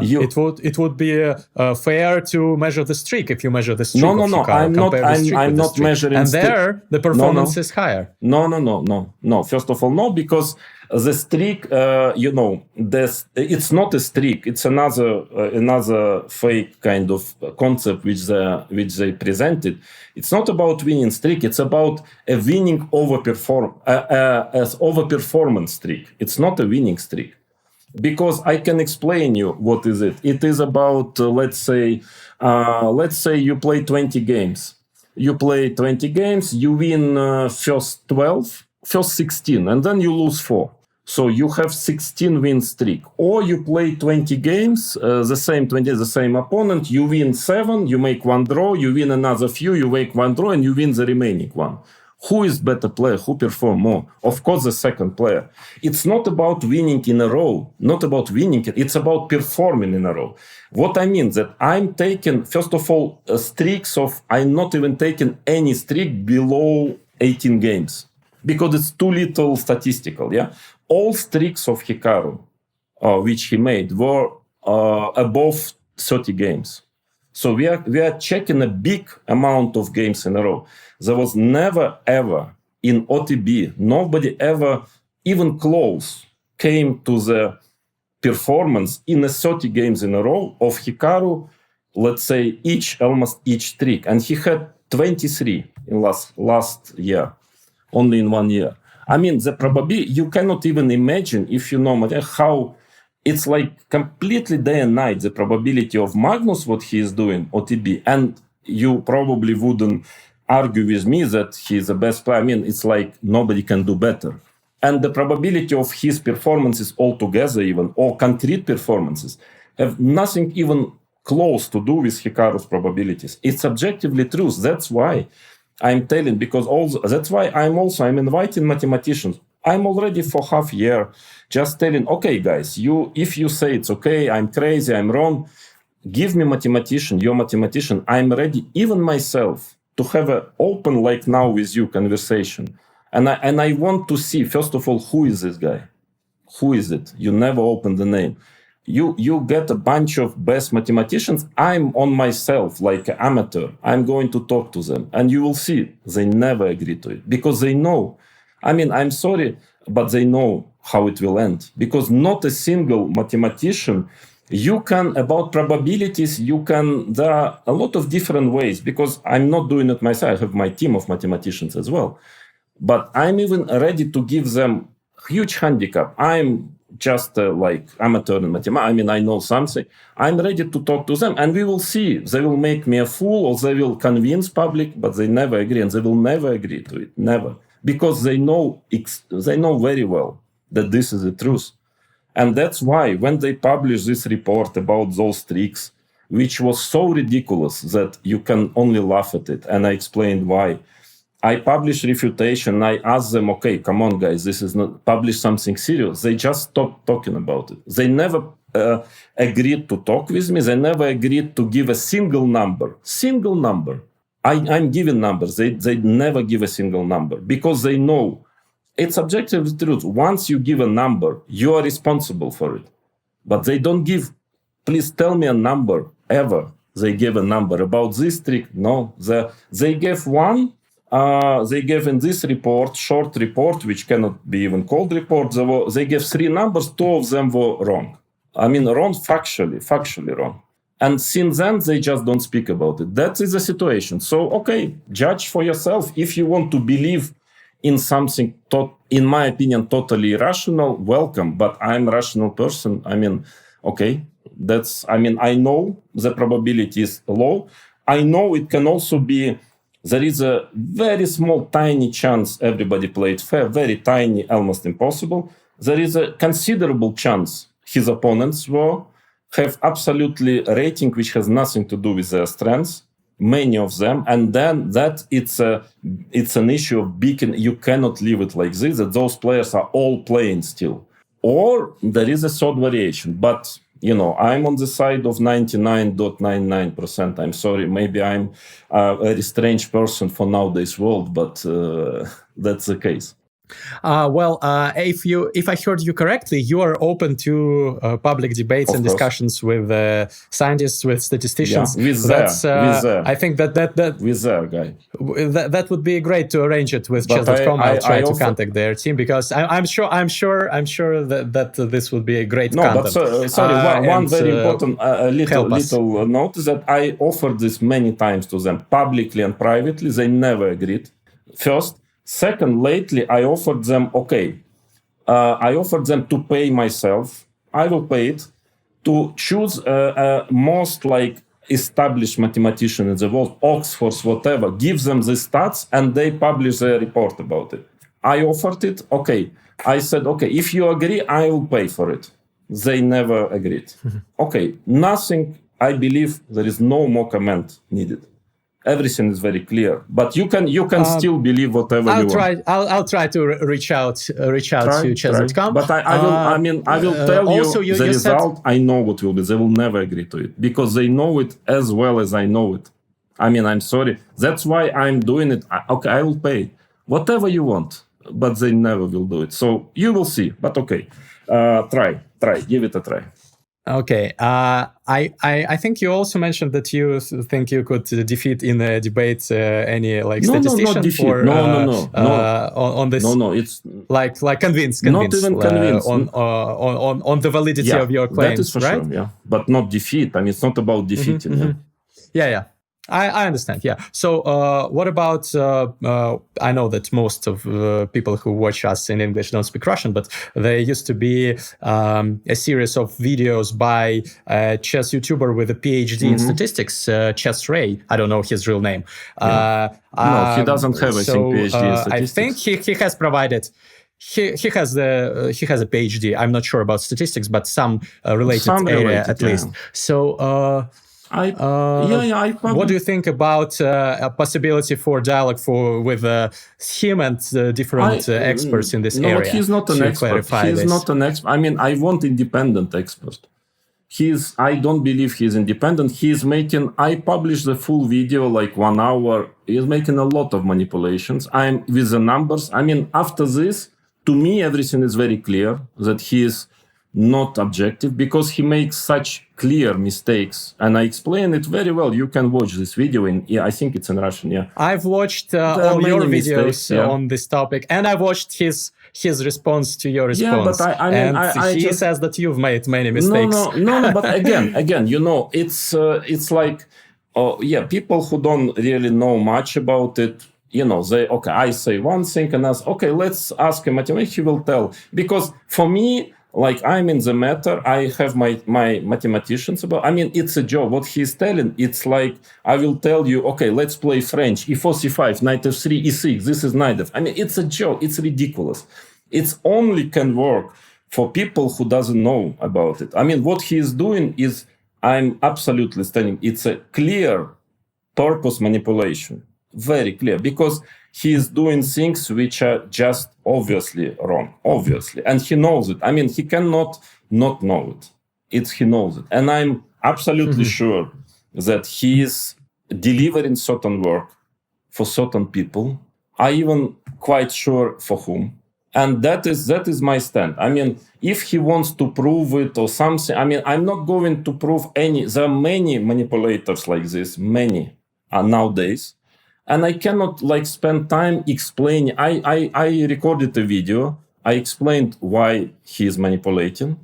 I cannot continue all the time with him, with another guy, because there is a PhD guy. For example, I can tell you the story, Mr. Quelli. I don't think he was manipulating on purpose. I don't think so. But of course, Hikaru, ChessCom, they were referring to him a lot. And what happened is, he published his statistics that actually there is not much cheating. This trick is very likely, and so on. And then I contacted him.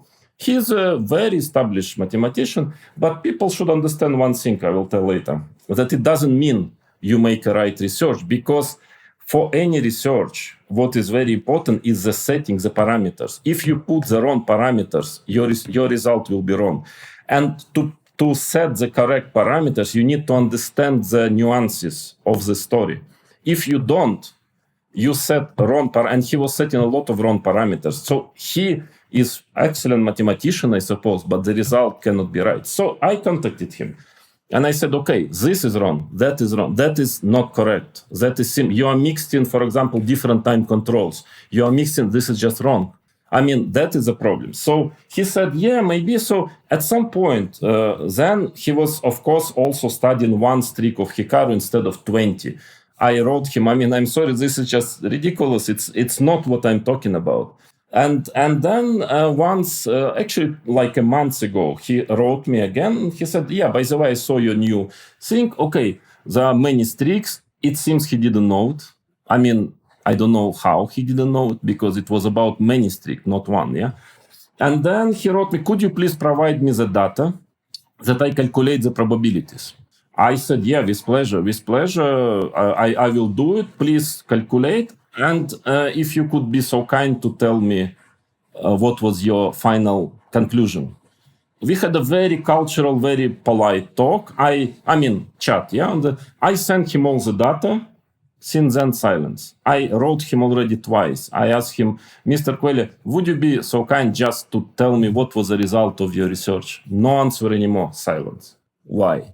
I mean, why not to? Okay, let's I mean, that is wait the story. for the result. For example, we can wait for ages, but the same story was with a few others. And so with this chess ray, I mean, I have no doubt. Everything to me is clear, but I cannot, you can have your own opinion, but I cannot just explain. I cannot explain base and let's say try to get into dispute with anyone. That's why I ask, please, Oxford, whatever, Yale, mathematicians, and we will not anymore talk. I mean, not chess ray, chess light, whatever. Okay, get the best ones. I pay, and we close the story. No, they don't want it. They want to get it murky for some reason. Okay. Do you believe that there is a probability that you might be wrong in all of this? That there is research done by experts and they say that you made some mistakes, you cherry-picked the data, something like that, and this was not correct? No, I mean, I don't say that it was fully correct. That I cherry-picked the data, this is completely wrong. Any basic knowledge of the guy knows that because I'm not cherry picking, I'm dividing. I mean, this is just ridiculous. It is so ridiculous. I mean, all these things, it can work only for really person who doesn't know any. I can tell you a more or less serious knowledge. A person will explain you this just doesn't make any sense with it. Because cherry picking, what is cherry picking? Cherry picking, I mean, what I do, I set in groups. Let's say, have you seen the last ChessCom report? Have you seen it? Yeah. But they Part do exactly one on the upsets. Yeah. But right? They do exactly this. Yeah, they I've do read exactly this. They do exactly this. I mean, after this is just such a joke because once, let's say, they share groups into certain rating ranges, yeah. But that's whole report they are doing it, and that's what I do. I'm not cherry picking. I'm just telling when I say this player against top 30 or against 2,700 plus, he's showing this result. It's exactly what ChessCom and every normal statistician would do. But he starts to claim it is cherry picking. It is not. It is just he's manipulating on purpose. I can stand by this word. He's on purpose manipulating public. End of the story. Because, I mean, you can check it. I mean, what I do is exactly like any sensible person is doing. I'm not picking games. I take a group, and in this group or in this period of time, I'm counting all games played. I'm not cherry picking, but he manipulates public, explaining that taking a certain group or certain time is cherry picking. It's not cherry picking. Has nothing to do with it. And this is exactly what ChessCom is doing themselves. So I mean, it's so obvious. Coming back to my question, it is coming back to my question. You believe that there is a world where you could be wrong, but what do you mean? Right? What do you mean? So the probability. No. I mean, of course, the probability exists. I mean, in what sense wrong? What exactly? Of course, in some things, yes. About your conclusions, about some people whom you believe to be cheaters, about the but it's scale of the problem. Of the problem. I'm convinced it's big. I mean, it's big, but again, what it means. I would say no doubt it's more than 10%. There is no doubt. Then 40, 30, 20, I don't know. I'm not convinced that it's exactly this. Nobody can be convinced. But no doubt that it's much higher than people say. And by the way, lately, if you saw the last video of this lie detector with Magnus, and I would recommend you to see it. But he tells the same. He tells under the lie detectors when he is asked a question, do you think, you can see, everybody can see this video. He's asked a question with a lie detector and the person sitting there checking. So he's asked a question, do you think online chess, the cheating is widespread? He says, yes, definitely yes. And the guy who is checking in the time, he said, yeah, he's completely sure about it. I mean, I'm sorry, Caruana is sure, he is sure, I'm sure. How many, only ChessCom is telling the come on, this is a joke. But in any case, what do you mean you can be wrong? In what exactly? Can you, of course I can be wrong, but in what exact matter? That, I'm not saying somebody is 100% cheating. I'm not saying it. I'm saying the probability, this is a fact. This is not opinion. It is a fact. Mathematical probability of this is 0.01 or 0. You can argue maybe 0.001, but it's extremely low. This is a fact. It's not an opinion. Opinion, what I say, please, this is a fact, mathematical fact. Please check it and explain it to us. That's all I say. So what do you mean I'm wrong? I'm wrong in what? That I'm asking them to check it and they refuse by all means. I'm offering them best possible mathematician to pay them to check it. They refuse. Where I'm not claiming everybody is cheater. I'm not claiming this. I'm just so if you no, I'm not saying you said this. Exactly? I was speaking about a different thing. Exactly, that in what exactly? When you it seems that there are some people who disagree with you, and some of them are even like experts on Twitter or this ChessRay guy, and you dismiss them as being biased and not objective and not knowing anything. They know, of course, but when I see a specialist making a childish mistake, I dismiss it already. If he's making an obvious on purpose mistake, it cannot be not on purpose. Let's say you ask me a lesson, chess lesson, and I want Naidov. I want you to give me a lesson on Naidov. And I start, e4, e6, d4, d5, e5, this is Naidov. Come on, you stop. I'm Kramnik, I'm chess player, but what is the nonsense you're talking? I'm sorry. You are just manipulating me. You cannot, that is the level of mistakes they do. It's like basic. And then, so if a person does, this Mr. Quelli, he is a good mathematician, I'm sure, but he is taking a wrong data, completely wrong data, and he admitted basically to me. So how can I seriously consider? This all looks like a big manipulation of him, because some people provided him a wrong data. Once somebody, that's why I want an open discussion with anyone on, let's say, live on internet, because we have to first, this is the data. Agree. Okay, and now we speak. But when it's always like they're analyzing one streak instead of 20 streaks, come on, what can, it's not about their level. I don't know their level, but doesn't make sense to speak about, It's like we are playing a different game. So we sit on the board and I play chess and somebody plays checkers. It's just nonsense. Let's play one game. Let's agree to facts, to what we analyze, how we analyze, and then we analyze. But I don't say that I'm specialist and they're all not. It's just like, it's a very strange situation that, they simply ignore the data and they analyze part of the data, only the same ChessRay, only the part they want to analyze. And this is not serious. That's a story. I'm sorry. But I can even go concrete, very concrete in details, which exactly mistakes they make. But it's not probably I would say, it's not the format here. But I'm...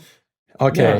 That's why that's why also that makes me believe the situation is so bad, because that they are trying to hide something. Because what they do is crazy. It's like chess player would call e4, e5 Sicilian. It's just crazy. Cannot be be not on purpose. I just don't understand it. You said that you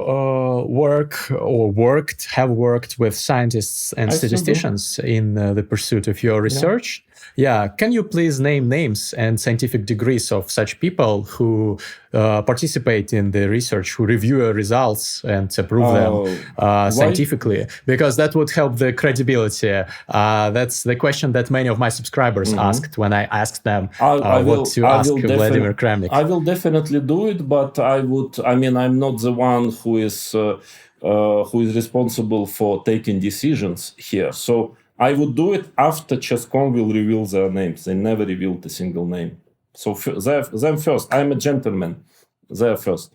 I will also reveal all statistic, all analysis researches after they will do, because they have to do it, not me. It's their obligation for me. So as long as they're refusing to give any name, to give any serious research mathematical on this age, I will not start. Because I explained it already, because I want them at least once to give once you give a name, a number, this person is responsible for what he says.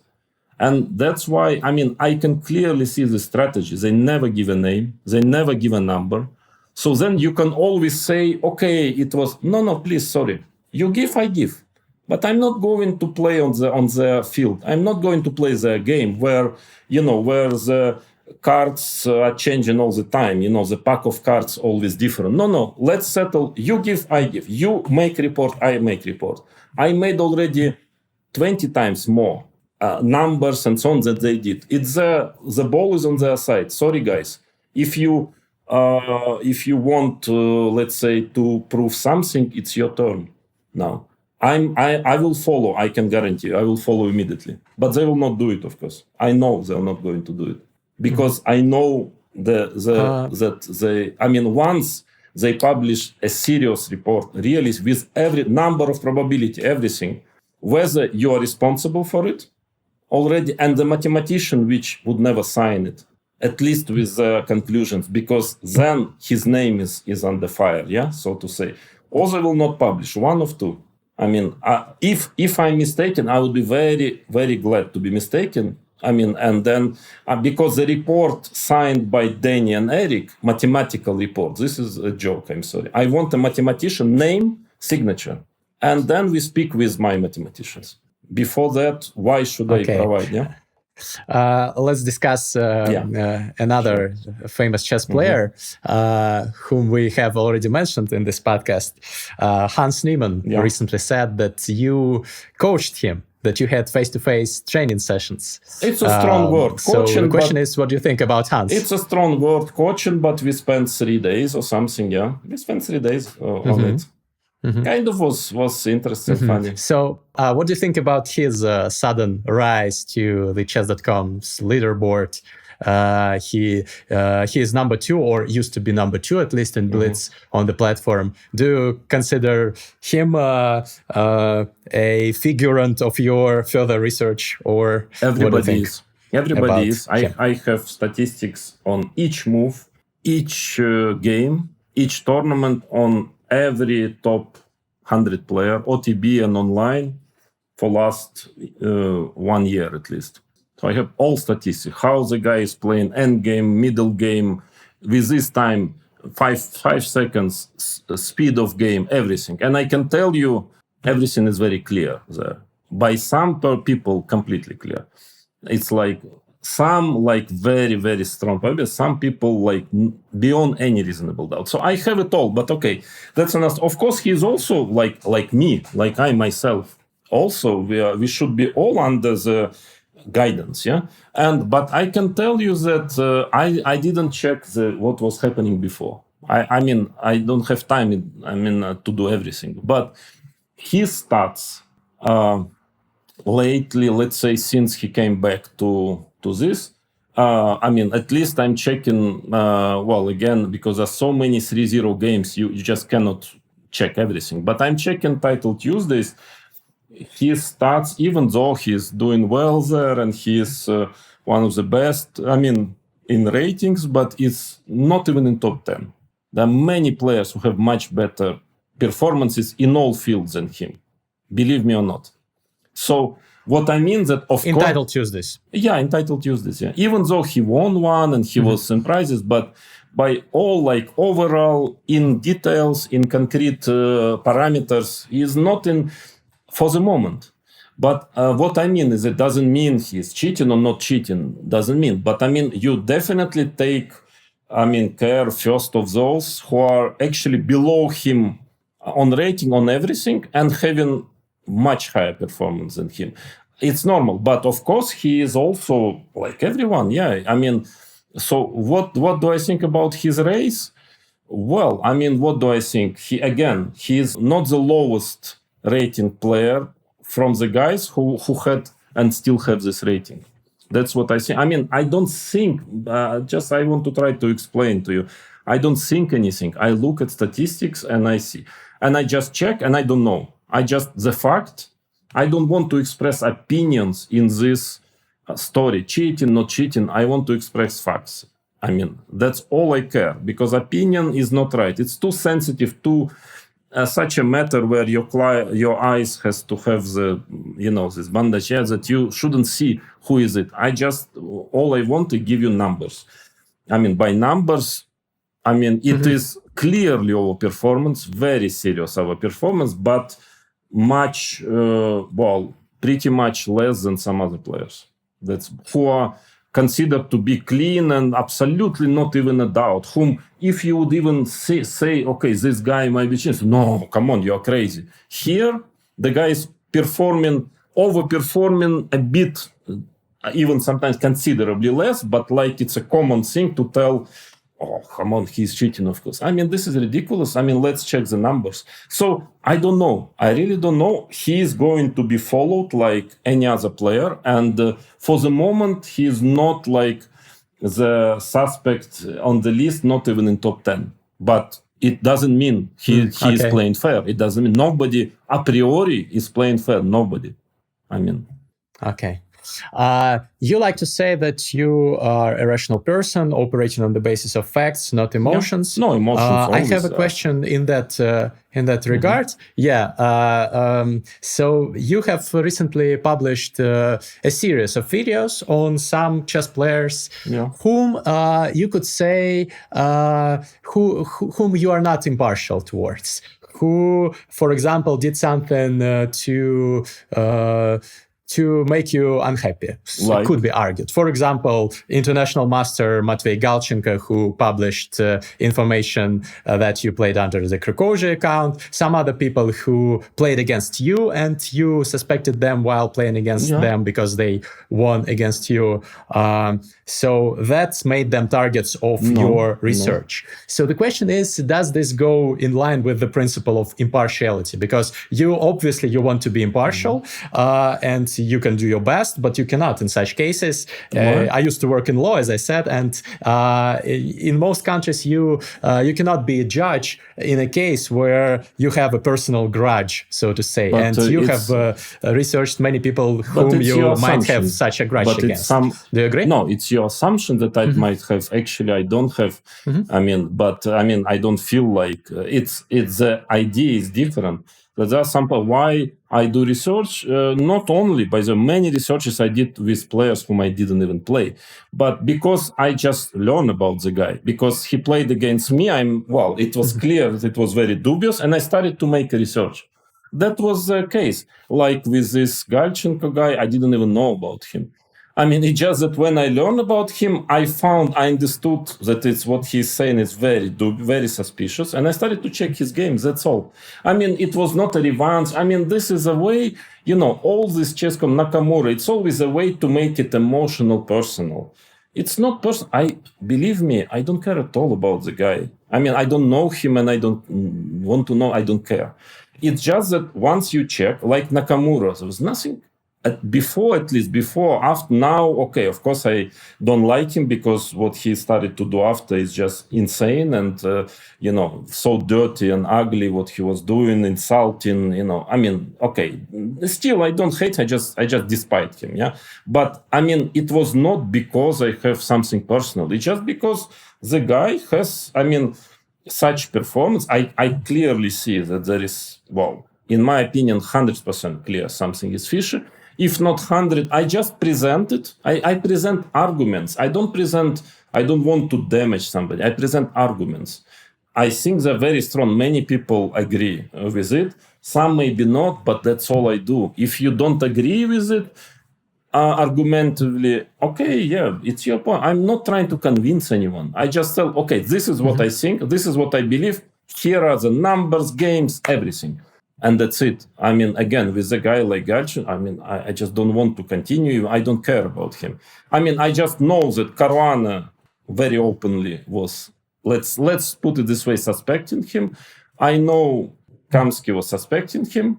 To put it mildly, I also do. Well, Kamsky is suspecting everyone. And not everyone. No, sorry, not of course many, but not everyone. And I know, as we talked about it at the beginning of the, I know things you don't know. So I know some opinion of other top players. Let's put it this way. And it's the same. I'm very looking forward to publication. But I cannot. But again, things that yet unknown. That is very important issue. Maybe at the end of this thing, I want to explain you another very important point in this to make the full mosaic, the picture full. So let's say people say, okay, I'm the only one. Of course, first of all, not. You can see Magnus telling Caruana, Vashela Graf. I mean, many people are telling. Openly even, but of course they are telling it in a very much more accurate way. Why? I mean, maybe because I can tell you a couple of secrets. I will tell you. I'm in communication with maybe most of top players, private communication. And that's what I mean. And I know their opinion. Let's put it this way. Okay, that's all I want to say about it. I cannot morally reveal any details. But I can tell you one last thing. Believe me, not. It's your choice. But I'm hand on the Bible. That quite a number of those they were thanking me for what I do. They were saying, "Please go on. Please continue." And that is the truth. I mean, okay, believe me, not your point. That is the truth. And I know what they think. I know you might guess or say, I know. So doesn't matter. Okay, that is another story. But you might not believe me. That is just, if you won't believe, if not. But the point is that why I'm the only one who is doing it so openly. So because, first of all, in a way, it's a role. I've chosen this role after started checking it, after also having private conversations with some players. In a way, it's a role of like Matrosov. You know who is Matrosov. So I'm going in the front row under all the bullets because I know that it's not going to be funny. But first of all, I don't care so much. I'm not monetizing from my image, whatever, world champion. I don't care about it. So that is, and second, I'm not anymore professional chess player. I'm not part of the world of chess. So if somebody hates me or ChessCom hates me, I don't care, I mean, I can show a finger, yeah?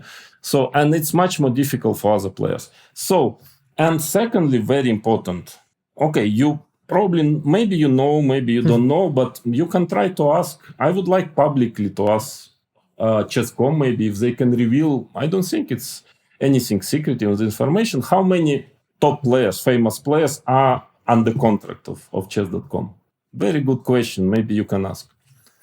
Quite a lot, as far as I know. Quite a lot, yeah. And one of the closer, I saw one of these contracts some time ago. Yeah, one of the clauses you cannot say anything basically against ChessCom, and that is for people to understand. At least in the one draft, I saw a draft of one contract. Of course, I will not tell you from whom. And there's very clear, very strong limitation on what you can do, what you cannot say, and that is the point. I mean, basically, I'm sorry, I'm very, you already understood that in this interview and in other, I'm very straightforward.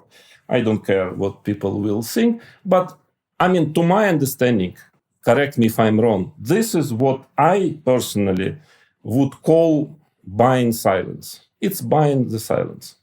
Basically, you pay the very good contracts, but you are not allowed to tell anything, basically.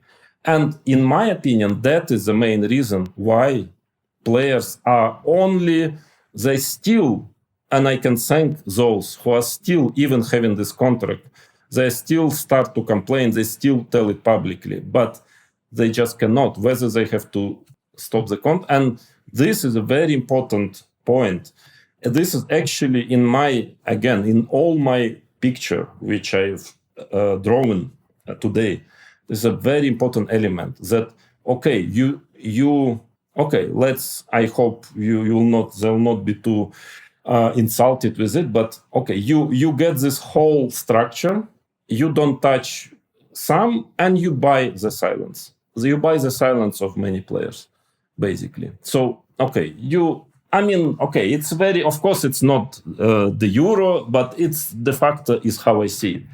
Otherwise, if not these contracts, I can guarantee, I'm absolutely convinced, again, believe me or not, there would be already a number of players who would be very loud about it.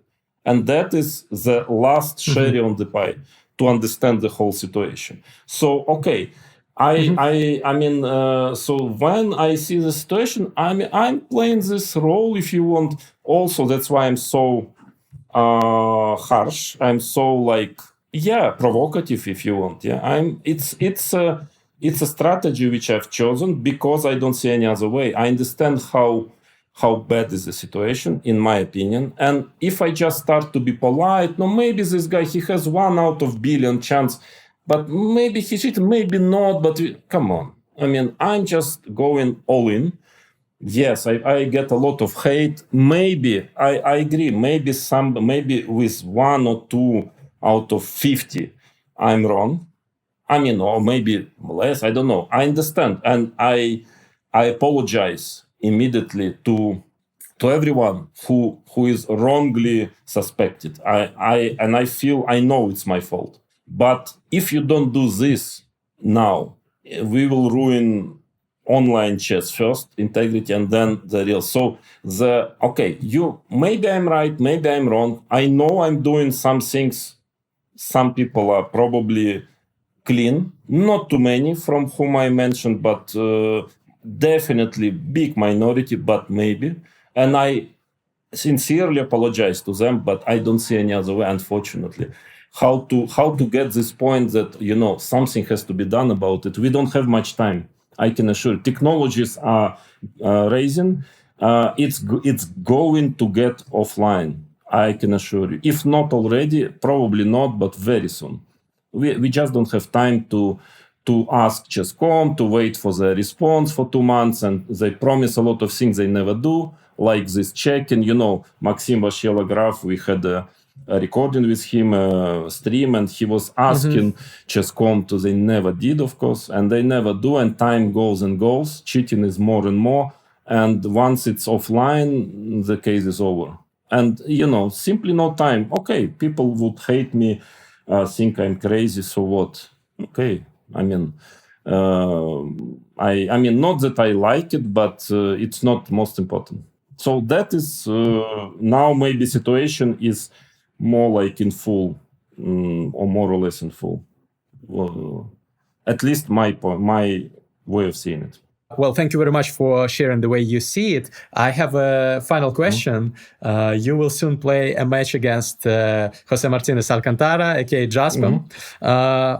It will be an exciting event to watch, definitely. He was one of the suspects on your list. What do you think could happen there? Do you consider yourself the favorite? And how would Jospem need to perform for you to say, I was wrong, he's the guy who was wrongly suspected by me? No, but suspected, he cannot be wrongly. So, I mean, again, the terminology is wrong. I mean, if somebody is performing with like 0.1% probability, let's say, he cannot be wrongly suspected. He can be clean. And I never said he is cheating, he is a cheater. What I always said, okay, why I didn't play a game with him? Because I mentioned to ChessCom that I'm not going to play, not because he is cheater, because this thing has to be checked, has to be explained to people. It was a protest against ChessCom, not against him. It's not okay. He's cheating. I mean, I don't know. I tell you that his probabilities of unfair play is much, much higher than streaks of Hikaru. I mean, nothing even to compare. It's very low. It's, let's say, low, but it's possible. It's not impossible. So, I mean, that's why I don't have I just don't know how he plays. I mean, he's definitely a good player. And the whole idea of this match is why I agreed to play it. It will not show that much. I mean, in the sense of result. Because anyway, you can always say I was in bad form. It's not even so much about it. It's about what I want is that this becomes a norm. That somebody who is performing so incredible, I mean, much above his that he plays a match. Me, anyone else, doesn't matter. He has to play, and people should see, and that's it. It's and they're making this story as if it's like proof of he is cheating or not cheating. I mean, okay, if I beat him like +10, it will be close to a proof, but that's not going to happen. Then what can be a proof? Only if he beats me +15, maybe, then it's also proof that he's incredibly strong. Then, by the way, question is why he is not playing World Championship and so on. But anyway, otherwise, almost any result. I mean, okay, statistically, mathematically, if you are talking about FIDE rating and taking, let's say, performances online, he should be scoring out of how many games are there? 36 or 30? I don't even remember. 36, I think. Something like that. It should be minimum +10, minimum he should make. I mean, minimum more between +10, +12. That should be his result in this match. So that is mathematics. I mean, by all probabilities, ratings, FIDE, ChessCom, everything. So, I mean, that is expected. So you tell if you win, I mean, I should not win. It shouldn't be. Normally, I mean, if you're talking about... But your FIDE ratings and blitz are lower. around no, the now same it's mark. Lower. You have dropped some points, but we are talking. not we are talking half. We are playing half games OTB, half games online. So it should be scoring some good +10. So okay, let's say you think he scores. He's the favorite? Of course. I mean, no doubt. Of course, he's the favorite. I mean, but he should. I mean, if he would not win, that would be. I mean, again, my opinion, extremely suspicious. He should crush me, basically. I mean, crush is too strong word, but he should have what would be normal result, like +6, +8, that he wins without, like, that I don't really have a chance in the match. That would be a normal result, normal. I mean, according to the facts simply, But whatever is the result, again, it's not about so much the result. I mean, I simply don't know how he plays. Maybe it's very possible that he's really strong. He's really quite strong. It's also possible that he's nothing so special. I have no idea. I want to check, to play, to see his games, not only the result, how he plays. If it's then 36 games, it's a big number of games played with a, comparably strong player, which he never does in OTB. And then you can compare on the server, you can see if it's more or less the same, perfect. I mean, by level also, not only by result. So but it's not like, it's just that I wanted to make it a norm. It must be a norm. Anyone who overperforms in a long sequence of games has to go through this procedure. Okay, you can pay even, it's okay. What's the problem? So it's more about this, but I'm interested. I haven't yet started to prepare. I don't know if I will, but in any case, I will try at least to warm up a bit, to play some games. But I want to see, and it's not like to point the fingers. Oh no, he's cheater. He's not cheater. This is all Nakamura style, where they moved ChessCom. They are moving the agenda from mathematics, numbers, and common sense and rationality to emotions. I mean, like, I'm not trying to prove he's a cheater. I mean, I'm just asking, please check, please make him play under surveillance. And then I get an offer that, I can do it myself. Yeah, I do. I just want such players to do it, and that's all. I mean, it's much more, but of course you need drama, you need PR, you need people, subscribers, and then everybody creates a drama out of it. When I tell that, okay, my guy Hikaru, his tricks are crazy, I mean, okay, please check it. So now, and they created a full drama with insulting me and so. I mean, what am I doing wrong? I mean, it's obvious his tricks are without, out of any norm. I mean, imaginable deviation even of norm. So please check it. That's all I want. If his opponents get a crazy rating and they're playing bad, you have to punish them. If not, just check and tell us. That's all. So I want to. I'm trying as much as I can to be rational, to give numbers, to tell that actually the whole discussion is not about concrete people, not about emotions. Okay, there is a very, very low probability performance, etc., etc. Please explain to public, to players, because we play with them. We always play with them. We play in the last round. We just want to know. I'm sorry about Hikaru. Everybody knows that people are. Not that I don't know a single person who tells, no, Hikaru is cheating. Frankly, no. But I don't know a single person who frankly, among whom I know, who will tell, no, but for sure, he's clean for sure. No, everybody just sees from top players. They see the numbers, they say, okay, I'm kind of confused. I don't know what to think. So why you leave all players who are playing with him confused when you can just, be transparent and just explain? And if this explanation will be mathematically correct, logical, but we will agree, no problem. No problem. I'm not accusing Hikaru or Jospem. I just want, to explanation. That's all.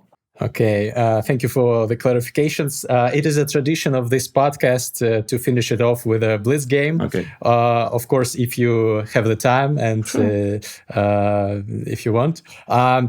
Usually, top grandmasters give me time odds to make it a bit more interesting. If you're willing, we can we can pick the time convenient for you. No, as you want. As you do it as usual as with other players, maybe. It will be my first step of the preparation for the match with Jospem. I will warm you up for Jospem. So yeah, since you are not into like pre-moving and stuff like that, give me like I played with Naroditsky 30 seconds, and here you give me have 1 minute and maybe 1 second increment or 1 second in, because I cannot perform moves quickly. Even 1 second is barely enough for me to make a move. Okay. Let's start. You've added some. Okay, I can add more if you 2 want. minutes to. Yeah, 5 against 1. I think would be. I still would hardly stand a chance, but okay, thank you. Enough. Okay, are you ready? Okay, let's go.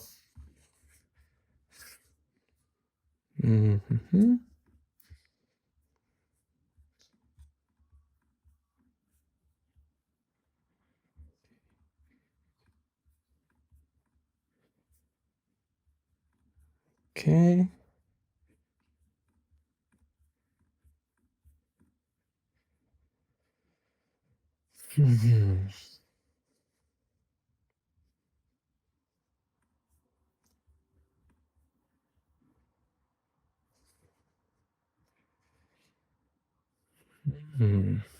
Okay. No, I'm playing pretty fast. Yeah. I still have like 1 minute. Okay, I can minus some time for me if you want. No. It's okay. Okay.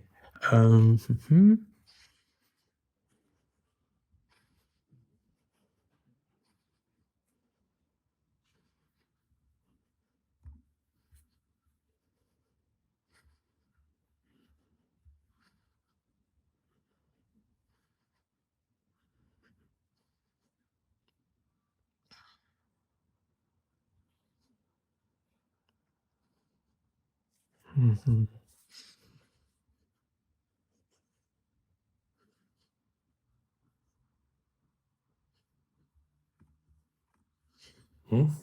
Okay, let's try this. No, it's not bad. It's actually very clever.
Hmm. Mm-hmm.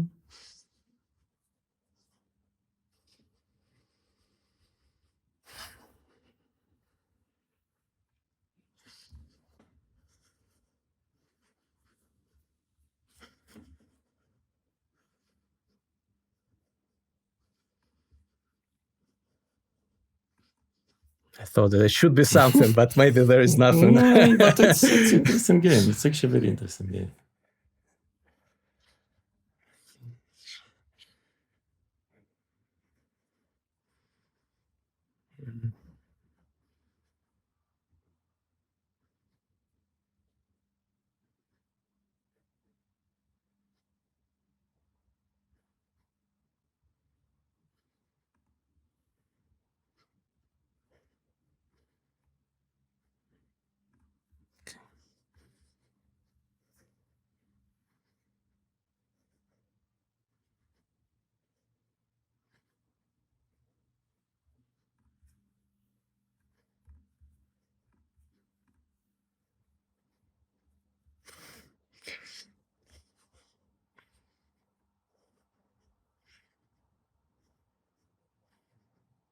Hmm.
Hmm.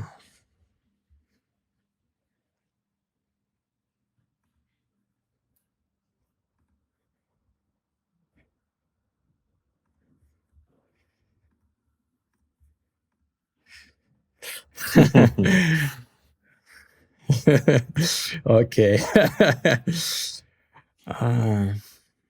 Mhm. So it seems that I'm lost. Well, yes, there is still some, but it Okay. was fantastic game. Actually, very interesting. You still want to fight? Okay. Yeah, I think I'll Yeah, resign. no, but it's a great game. Actually, you know what's the point? Well, you know what's the problem? That in fact, you don't have more chances playing 5 against 1 with me than 3 against 1, because I'm using your time also to think. So this is, by the way, a very big misunderstanding of players, that they think if they get 10 minutes against one, they have more chance. Actually, maybe 1 against 1, you have more chance. Then, because I'm just using, and understandably, I'm using it much more efficiently this time than you when you think. Because, for example, I haven't seen bishop f8. I've seen it only when you started to think, because I saw this whole line, and if I don't play bishop f8, king h6, knight f5, king g5, knight d6. And when I saw, only because you spent the time, I saw bishop f8 while you were thinking, and then I saw. But it was a good game. You play well. I mean, it was a very interesting game, actually. I mean, very interesting one. Thank you very much. Turns out I wasn't winning after the sacrifice, but I was +1. Yeah, it could be. It could be. It was very dangerous for me. I mean, somewhere here I wouldn't bet on my position. Somewhere here I have my doubts. I don't know. I really had my doubts here. Here is where I mean, queen b4, somewhere here, queen b4. Bishop takes d5, a very scary position for me, very scary. I mean, I didn't see any clear refutation. Actually, I don't see it now also according to engine, but it's extremely scary position. So that's true. But okay, but it was good game. Yeah, I enjoyed it actually. Thank you for this unique opportunity to play world champion, even though former. I hope I've warmed you up a little bit. Yeah. And I'm ready for the match. Good luck in the match. Okay, I hope after the match we can make another one without cheating, but discussing different topics. Of course, thank you very much. Okay, it was an interesting conversation. Thank you for giving me the platform to explain my views, my position, because I don't get it. I mean, all ChessCom and ChessCom friendly platforms just refuse to talk to me because of what I said probably here, because they don't want to hear it. So at least people, again, I don't want to convince people. I mean, whatever, they can decide on their own who is right, who is wrong. But at least what I want is to be able to express my point of view. And thank you again for giving me this opportunity. And best of luck to you. Thank you. And ladies and gentlemen, if you like the podcast, subscribe. And I'm waiting for your comments, for your feedback. I know many of you are skeptical about Mr. Kramnik. Many of you are his supporters. So let's see how many of both camps there are on my channel. And see you in the next one. Thank you. Bye-bye.